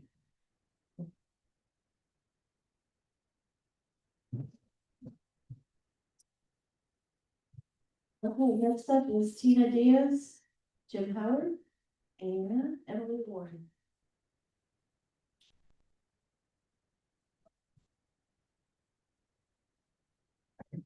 Good evening. Thank you for giving me the opportunity to speak to all of you tonight, you members. My name is Tina Diaz, and I'm here as a mother who has seen firsthand what the Nesbit program does to a child's life. Not just academically, but emotionally, socially, and the way they come to see themselves in the real world. My oldest son, Ethan, graduated from Nesbit in 2024. He is now in grade 10. And I can say with absolute certainty, who he is today, that young man that stands in front of me every day, was shaped in these halls. Not just lessons in a classroom, but teachers who believed in him before he could believe in himself. Right? Programs that gave him a voice, by a school culture that taught him that he mattered. I have two younger children, Nalia in grade 5 and Isaiah in grade 3. Our family had to move to Toronto shortly after Ethan's graduation in 2024. And we recently came up to the Bay a few weeks ago. Being away gave us the perspective that we never expected to gain. Because when you lose a school system like Nesbit, even temporarily, you realize how rare it truly is. We came back for Nesbit. We came back to Belmont for Nesbit. We came back because we wanted our younger children to grow in the same environment that helped shape their brother. Middle school is not just a transition point. It is the most fragile season of a child's life. It's where confidence is built or broken. It is where kids decide whether they belong. And it is when they start to define who they are. And Nesbit gets that moment right every time. To consider closing this program is not just a structured decision. It's a decision that will ripple through families, through futures, and through the emotional safety of children who need consistency more than anything else at this age. For families like mine, this was not theoretical. This was a life choice we made on belief that this program would still be here when we came back. Tonight, I'm asking you to see beyond the logistics, see the child who finds their confidence here, see the children who find their safety here, see the children who find their voices here. This program does not just teach students, it shapes people. And when something shapes people for the better, you do not dismantle it. You protect it, you strengthen it, and you stand behind it. Please do not take away something that is quietly changing lives every single day. Thank you for listening, and thank you for choosing to stand with the families who are trusting you with the most important years of their children's lives. Thank you.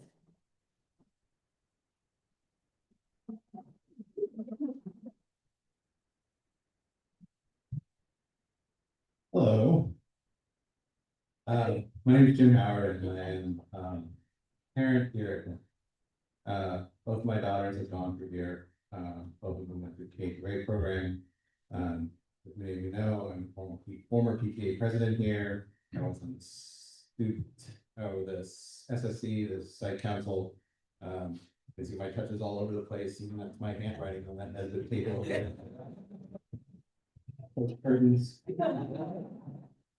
And I was obviously, as you guys know, a board trustee for 5.5 years, serving for guiding us through COVID, et cetera, and so other challenging things. I think that there's a few things that should be said. I agree with just about everything that was said here. I haven't heard anything that I don't agree with. Some things that I think the smaller sites offer are that connection with an adult that can't quite get at a larger site. I think that you see that in children as they matriculate up to the high schools. I've had the privilege of also volunteering with some of the sports programs up there and connecting with the kids that have come through. Nesbit, it's no surprise to me that the tell children that came through here, they were both captains of the cheer squad, one of them for the national championship cheer squad for the first time in college. No surprise to me that both the Navarro brothers were both captains of the football team as elected by their peers. No surprise to me that the Lovato children are all standouts at that school, not just because of their families, they all come from great families, but there's this development that happens when you're in a place like this that allows the children to have the confidence to start to interact with both their peers and adults in a different way that you may not see in a place where the focus is on the traditional programs. I can speak from experience that our educators are great throughout the district. I think the children at Sandpiper have a great experience. I think that the children in Ralston have a great experience. But I do see in real life and tangibly what has happened to my children. And I'm still just blown away by who my youngest in particular has become during the last 3 years and how she talks about things and how she thinks about things. The only one who can talk to me. But it really, I think when it comes down to any program, whether it's an IB program or a program that's focused on STEM, design thinking, those sorts of things, it's really the people that make the difference. It's the person in front of the classroom that makes the difference. And the culture that's been built here is pretty unbelievable. These people over here, and I ask you not to break up the band.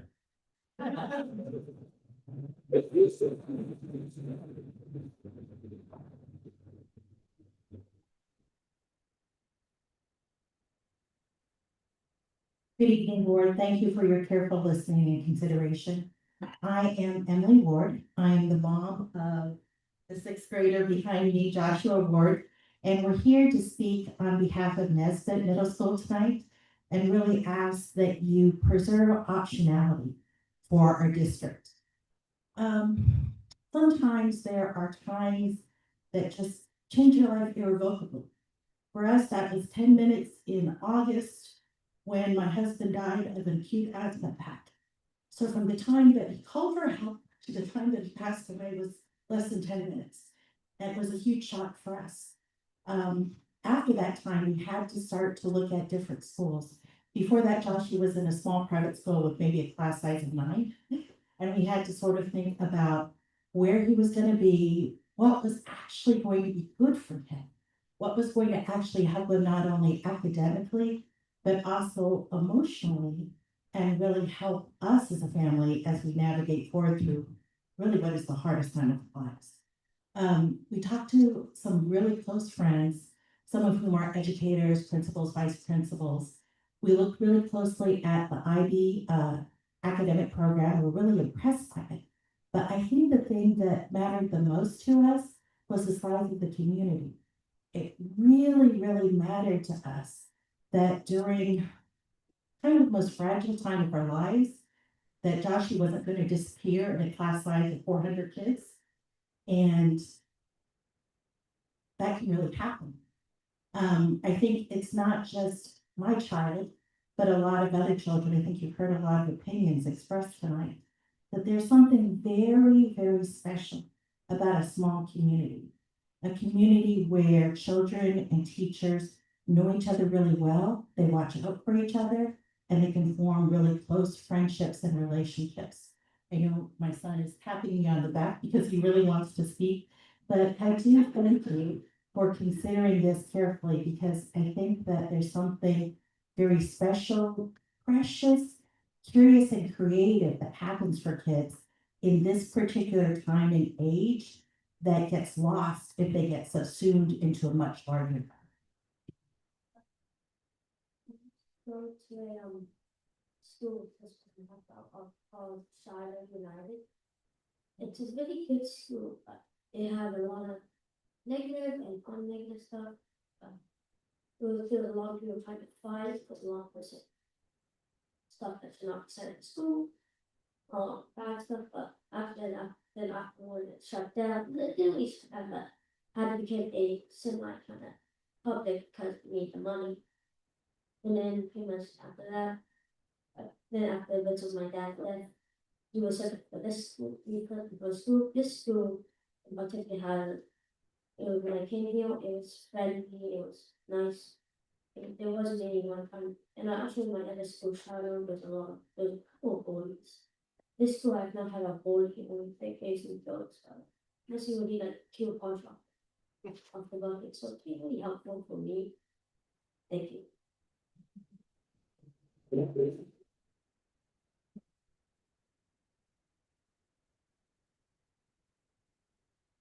All right, if we could get Jocelyn Ferrero, Lisa Bolton, Thomas Morgan, and Masha Polikoff.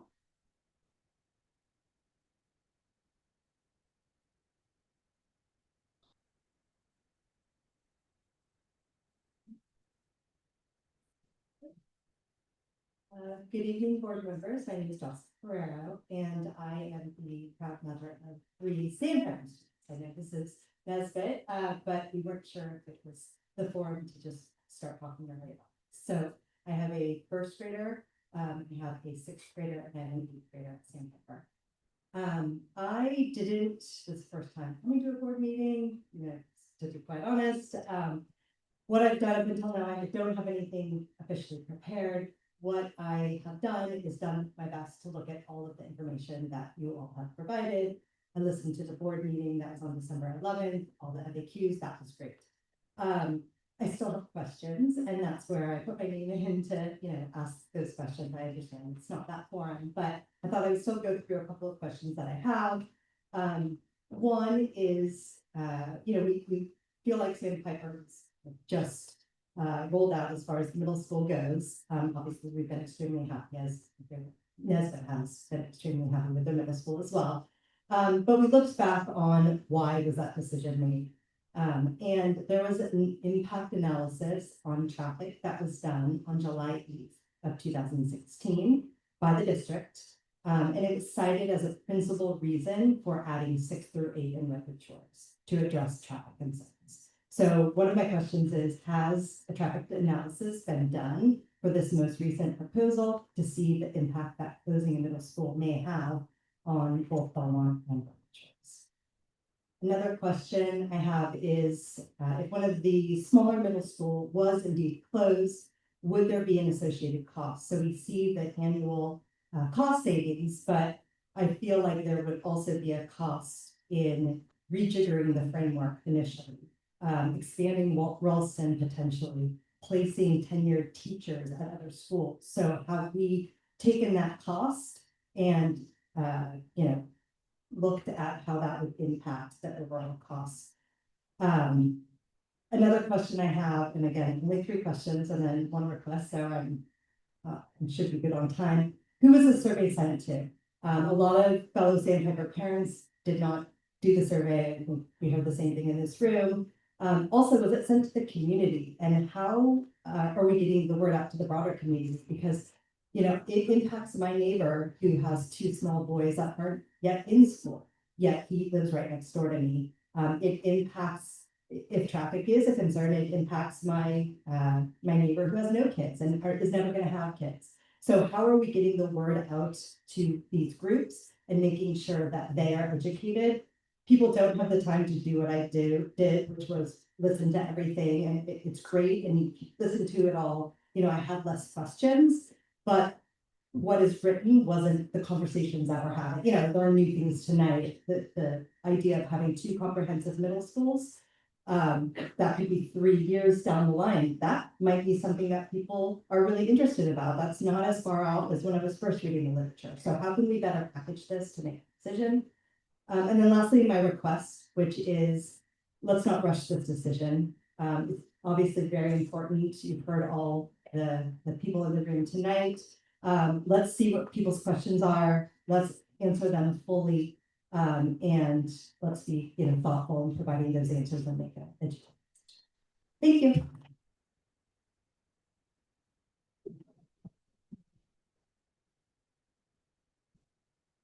Hi there, I will be very brief. Many people touched on what I wanted to talk about. I do want to say that I'm a parent and my son hates musicals. But he joined the musical because of the relationships he's had with the adults here. And so when you all stood up, I got emotional because we truly have an amazing community here, making connections with kids, helping them find passions that they did not even know. Too often in education, we're focused on the rat race and what can we do with the AP and the advanced and the rigor. And I think the IB program is really misunderstood because not only is it rigorous, but it really is reaching the whole child. And so we have this incredible team that's going above and beyond what many teachers do. They're making these connections and they are reaching all of these children. The other thing I just wanted to emphasize is in this area in East Belmont, we have 4,000 people coming with the housing mandate here. So do we have really hard evidence of declining enrollment? Because to me, with the information we've seen, that doesn't quite make sense. So if we could just make sure that we are sure about those enrollment numbers. Thank you.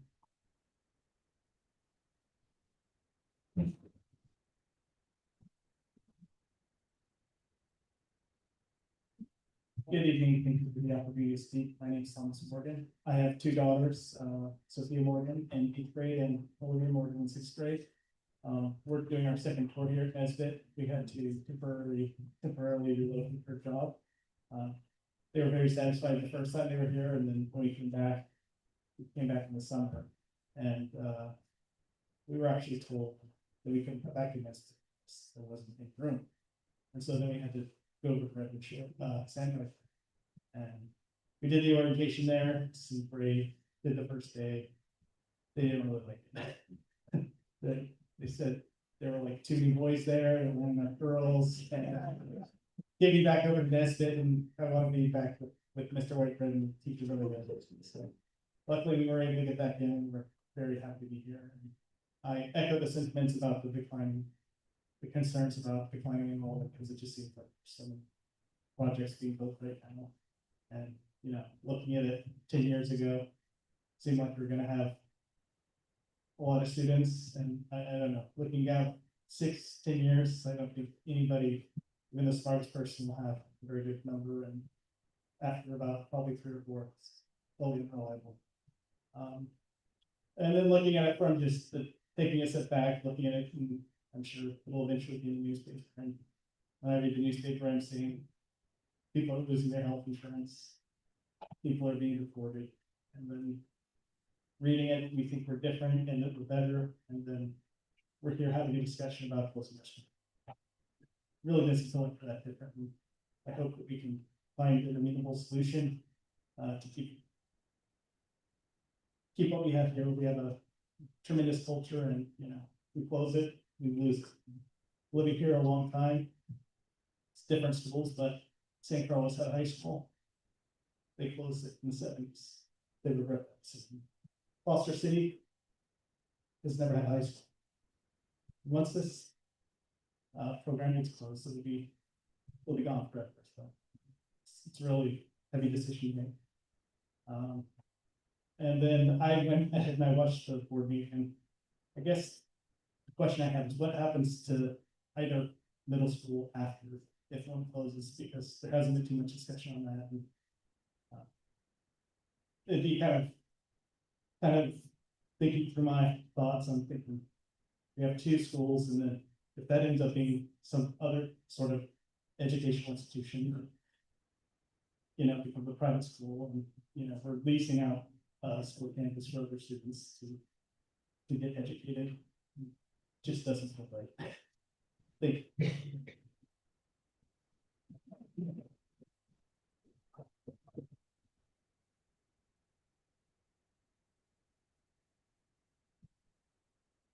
Hello, I'm a parent of a 7th grade in Nesbit. Thank you for holding this session. I'm a little nervous about speaking, so thank you. I'm here to speak on my daughter's behalf. She couldn't be here herself because she was at a volleyball practice, a sport she absolutely fell in love with because of Nesbit athletic inclusivity, which allowed a complete newbie to actually compete in and learn a sport. The middle school teachers who coach the teams and encourage students at all costs, sometimes at the cost of their own sanity. I've watched Mr. Ting appear to hold his breath, other than the supportive words during an entire match. He was all in. That's how much he cares. That's how much all the teachers here care. My daughter is the one that asked me to come here today and read a statement she wrote. It's not full of great data and valid points, which you already heard here today. It's a personal message of care, and it stems from her belief that she can change the world through her actions. And that is one of the main things we love about the IB program at Nesbit. The IB curriculum teaches kids about the world and to care about it and to take practical actions based on that care. For example, as 6th graders, the kids studied flooding and designed their own real-life emergency kits for families that could not afford them. They distributed those kits to community members around Nesbit. That belief in the ability to enact change, along with the support of teachers who encourage all voices to be louder and more confident, is raising a generation of kids that will impact the world, lead, and drive real change. Here's what my daughter wanted me to read about her experience.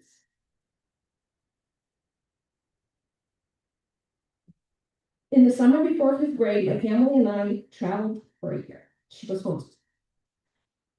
Of course, I missed everyone at home. It was very different from school and normal life. So as you can imagine, I was really nervous for the beginning of middle school.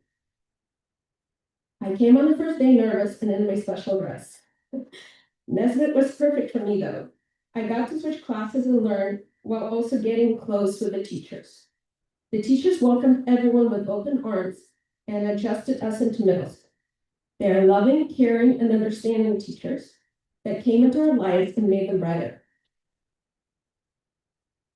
I learned so much in history, math, science, Spanish, reading, and writing. It was one of the first times that school was actually fun. I don't know what Sandpiper is like, and honestly, I don't think either school should be closed. But I can't imagine my life outside of it.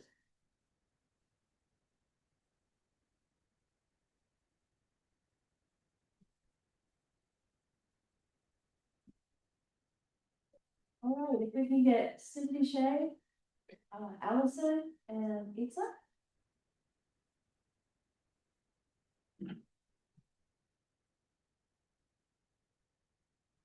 Good evening. My name is Cindy Shea. I'm a parent of a 5th grader at Sandpiper. During the last hour, I have heard wonderful, wonderful stories of Nesbit and heartwarming stories. it's hard for all of us to imagine neither schools be closed because we love our own school for respective reasons and its own close-knit community. What I did also hear in the last hour is the uncertainty, confusion, and fear of all the parents, including the parents I spoke to at Sandpiper. I think if possible, before the next open forum or if you can update the website, can you address more about if one school has to be closed? Can you address the logistics of what transportation would look like for kids from River Shores to Belmont-Side and vice versa?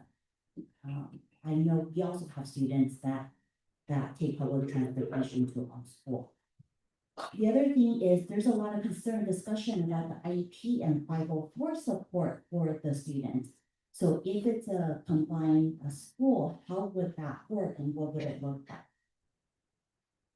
One thing that a parent brought up earlier, which is a good point, is the survey doesn't talk about what people will choose if one school is not in existence. Will all 200 schools and the 200 kids be combined into one school? Is that possible to accommodate at one facility? What happens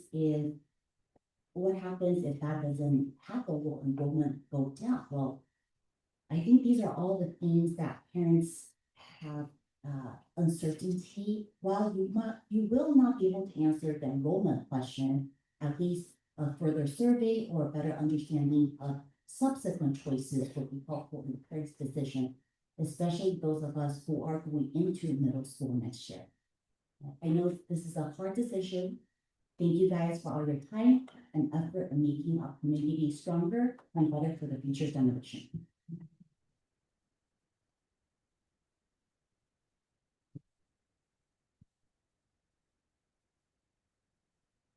Testing? Okay.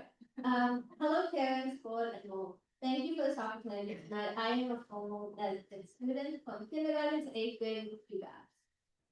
When I came back to America after 3 years of sports and unstable schooling in another country, Mr. Ting was supposed to read me when I came in. And that little recognition from a teacher who remembered me from 3 years when I was much younger stayed with me and really pushed me toward part of Russia. Nesbit helped me get back the years that I missed. It taught me a lot and taught me not to quit, no matter what I do. I feel being judged for leaving, but I never was due. I was received with open arms and lots of love. I had speech therapy lessons weekly that cost my family nothing to keep help. And I was a part of the tobacco prevention team with the Association of Fan Schools because of Nesbit, which really pushed me to attempt more things in high school good.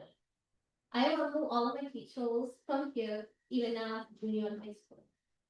Nesbit Middle School activities we should be. Nesbit Discovery Day taught me so much about things I find passionate. In my last year, me and my friends found a class that taught me a lot about responsibility and what it takes to lead. Since then, I have continued my studies of environmental sustainability and have made it far enough where this year I was invited to be a youth postal presidential at San Mateo Sustainability Award celebration in March. Now, as a photo of both alumni of Nesbit, I ask you to allow others to share that honor. Keep Nesbit open and many of the others. Thank you.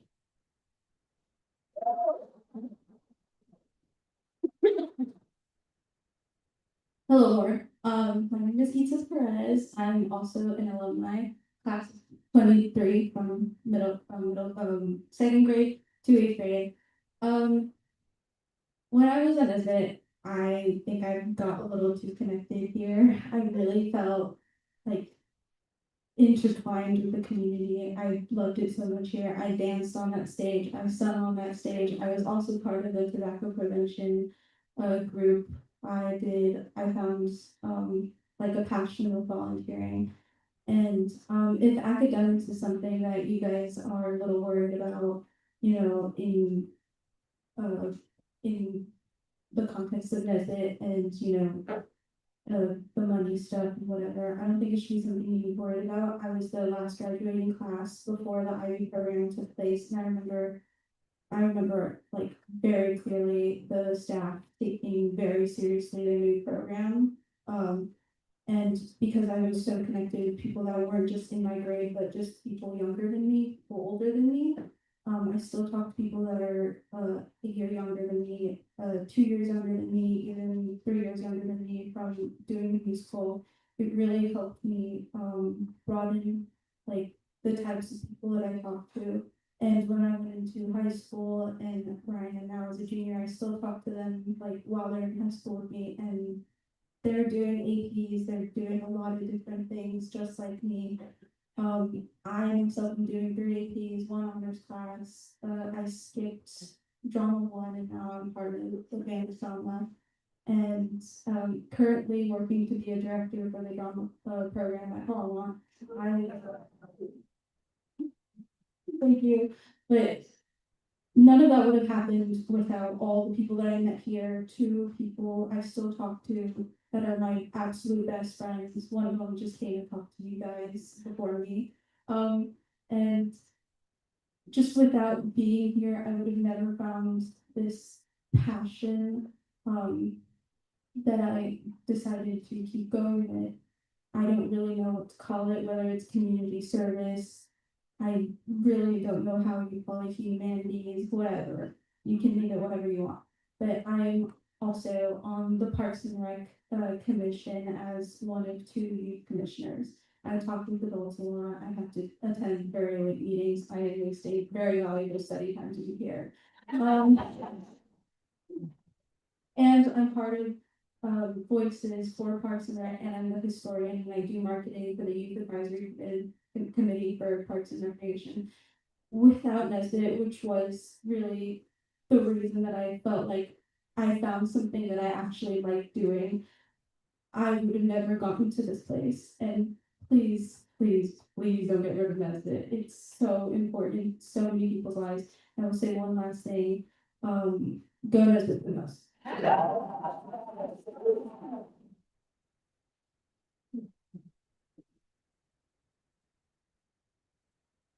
Okay, so our final 2 speakers are Ferris Hassett and Rosita Linares.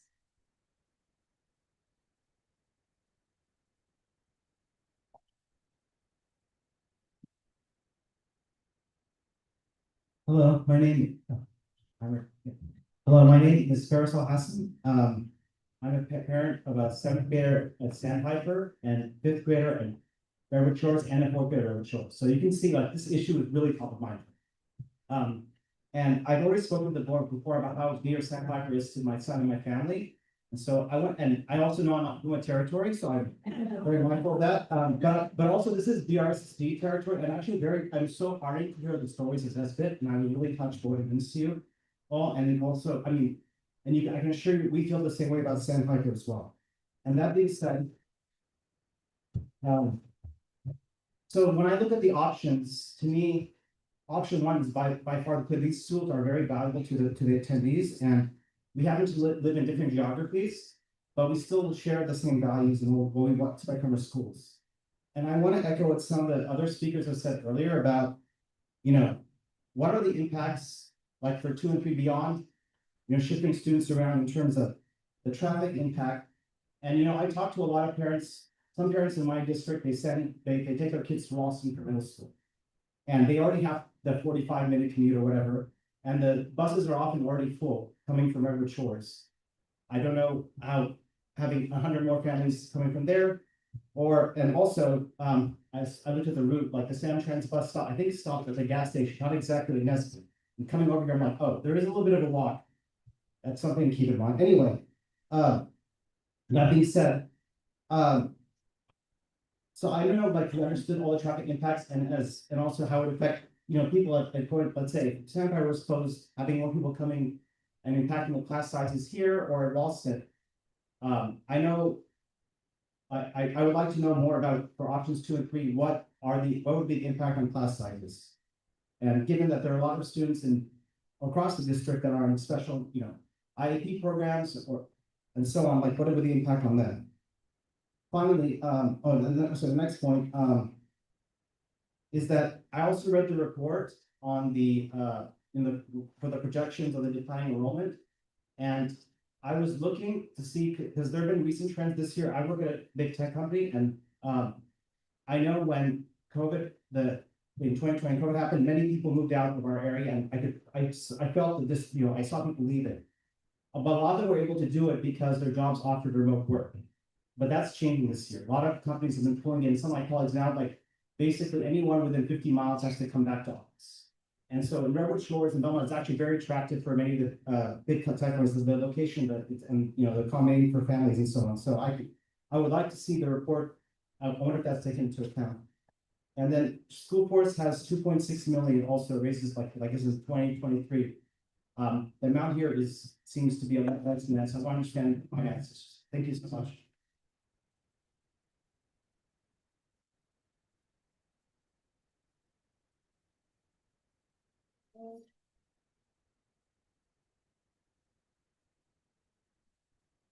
Rosabelle? I think we were gonna have some assistance with translation. Yeah. I don't know if she's still here. Javier? Is she still here? She had to leave. She had to leave. She had to leave? Okay, so we will not have speakers. That will end our speakers.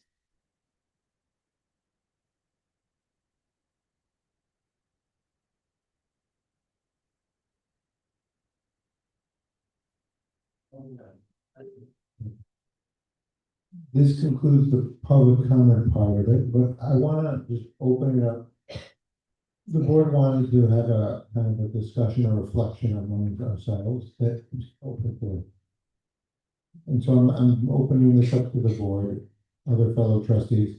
If there's any takeaways, any reflections, anything that at this time you'd like to, feel free to kind of start us off. Whoever would like to. Any reflection, yeah.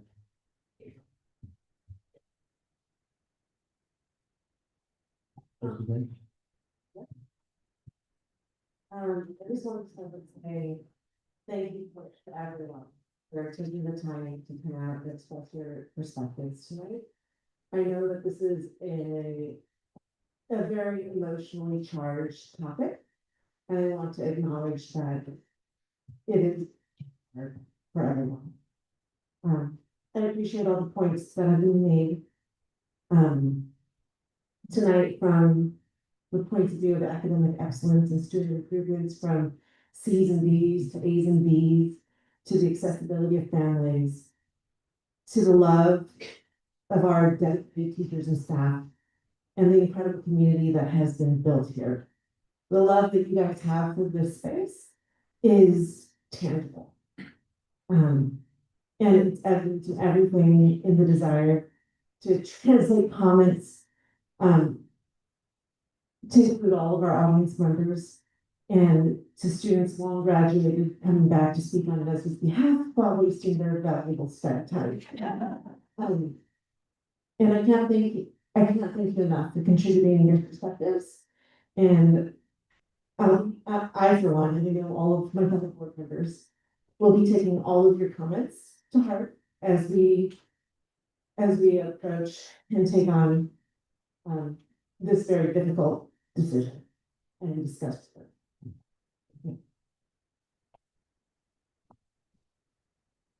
Anybody else have anything to say? Reflect?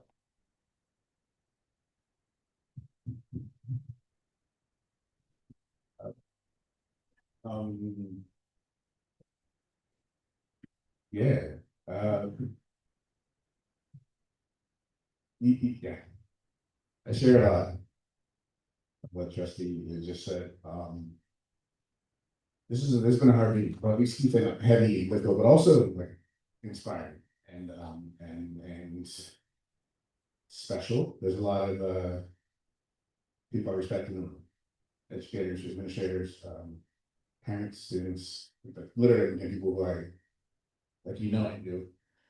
It's been hard to hear what you say. One of the things I heard, I'm reflecting on, or at least felt like I was hearing, was that perhaps we didn't recognize and know how special as it is. And if I can say that while modeling as much as like neutrality or unbiased, We do, and I thank you for the whole, like, we do fully recognize, the program itself, what IB is, what the site is, how important the location is, how hard you all have worked to do special things for people. If this process has led to what might feel like a lack of recognition or appreciation, I'm genuinely sorry about that, because that I don't care how that feels for me. I can only imagine how that feels for you. That being said, the community has done well. Like, as far as storytellers, this has been a night that I will remember for a long time. There's some specifically individuals on the district in the room. You can maybe hear my voice here. This has been awesome. I think you do know, and it actually hasn't helpful to hear it again. So I would say that, recognizing how impactful Nesbit has been. And Sandra, I heard you in the room. Good job coming here. You are safe. You're safe here. Generally, what small schools can be, I think it has been great to hear, giving us things to work on. I also clearly heard that the survey that we're using, depending on, didn't feel like it was enough for this community or either community. I wanna just say it out loud, just so we definitely heard that. It has been great that you have shown up and brought in support in childcare to make sure that we can hear it. Again, we did know it, we also do hear it again. I want to keep saying that. And there has been added clarity and the more information we need to offer. And also what, again, I live close enough to understand it. I feel like I definitely have an extremely deeper understanding just in the last 2 hours. More to learn myself, more questions maybe I need to ask, and then more things that I can fairly say that we will offer. And there is more work to be done, as you've seen on the upcoming meeting calendars. I say thank you for being here. And again, we do recognize the impact, the importance, passion, and the products, and all of that will be heavily considered, including the new things tonight. So thank you for that. Also, our inboxes are open, and maybe people weren't here, there's more stories to share. I'm wide open to hearing it. Go to the website, find the email address, send me more stories. So thank you.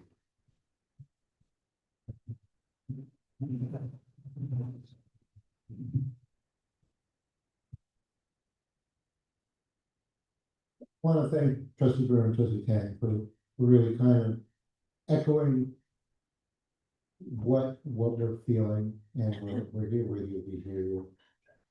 This has provided the color that surveys don't. This is exactly what we wanted when we wanted to get community perspective and community engagement.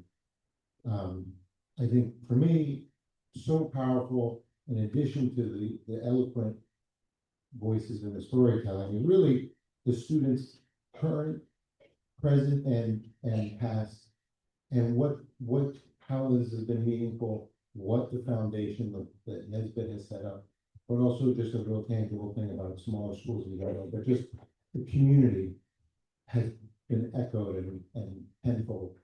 And I know it, my kids are part of it. We have it, but I think just in general, just shows you the strength of our district. And I just want to thank, again, it's great to see that we're putting meaningful citizens out there in the real world who are relying on what our teachers are doing. And when I think back to my own teachers, the best ones are rare, right? It's rare. You can definitely tell the uniqueness of the district and specifically of the beauty of Nesbit. So I want to thank you. This is a great process, and it's adding the intangibles that we can't get just through survey questions. And that was what our intent was. Please, again, feel free to reach out. Please feel free to grab us, to get feedback. We want to make sure that this is the best decision, whatever that decision is for the district. It's not a paper versus Nesbit. It's never our intention. It's really, how can we just continue to enhance what our district provides and continue to give flexibility and options to those who fit something different, who want something different for their children and for themselves. So thank you very much. You want to conclude something?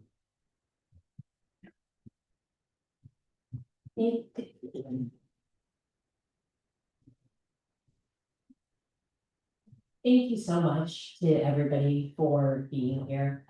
We really appreciate you taking the time to come talk to us. For everybody who, for parents, if you had kids in the district before COVID by any chance, right? And I had kids in the district before COVID as well, right? There were more opportunities like this, where we met all in person. We've gone back to that now, right? Which is awesome. But anyway, that's one of the things I'm just struck by is everybody coming out together, the parents, teachers, staff, students and former students. Thank you for taking the time. I know it's been a long evening, so I will speed it up. But students and former students especially, thank you so much for making your voices heard.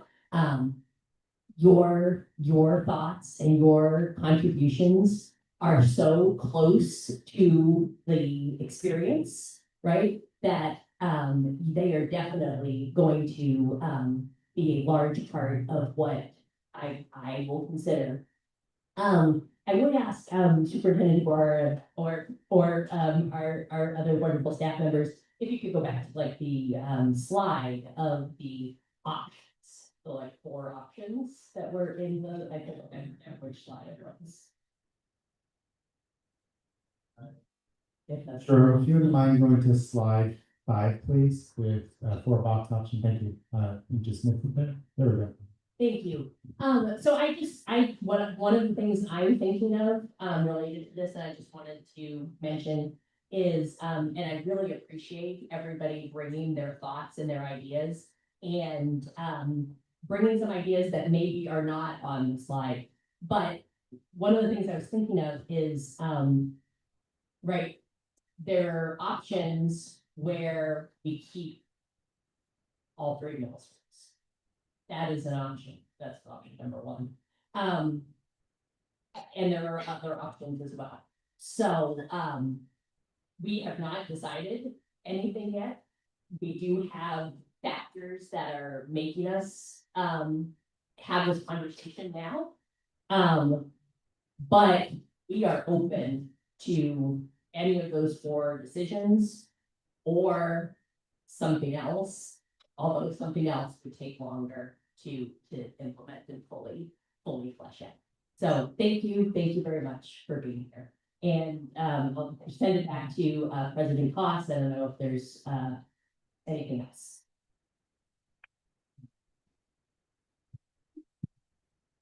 I just want to take a moment to thank our community, our trustees. This is a complicated issue, one that has a lot of emotion that we are connected to. There's a lot of factors that are factual, right? Transportation, finances, enrollment.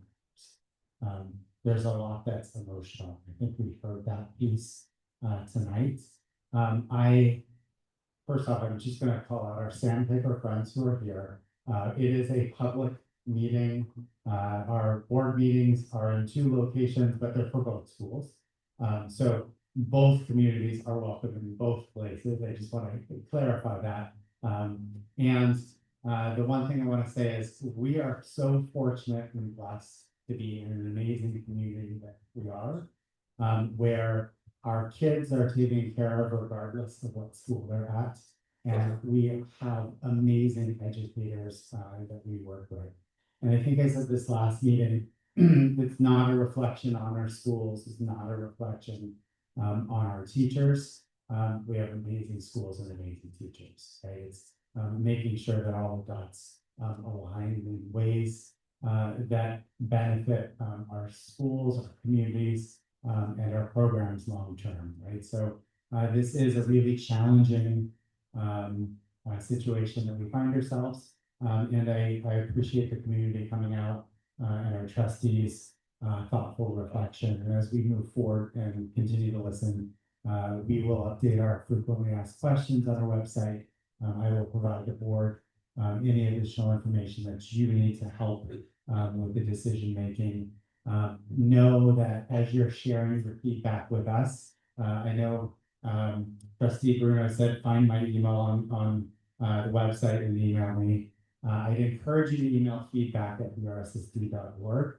All of those emails ensure that they're going to go to all of our trustees, right? So I will not only read them first off when they come, but I will share them subsequently with the board. You can also email if it's more comfortable, allboard@brssd.org. That goes to them as well. That links on our website.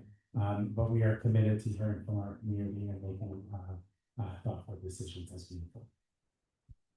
Just like to conclude with, thank you all for turning out, but there are 2 more upcoming board meetings, special meeting, Sandpiper on January 22nd, and then our regular board meeting, where you can make a public comment January 11th. So if there's anybody who has not, for any reason, been able to attend in person or through hearing through live stream, please encourage them, take advantage of these 2 other board meetings. All of these board meetings will kind of inform us on our planning process, as well as the written feedback, Yeah. Sorry, 15th and 21st. Okay, 15th and the 21st. Thank you. With that, we'll conclude the special board meeting.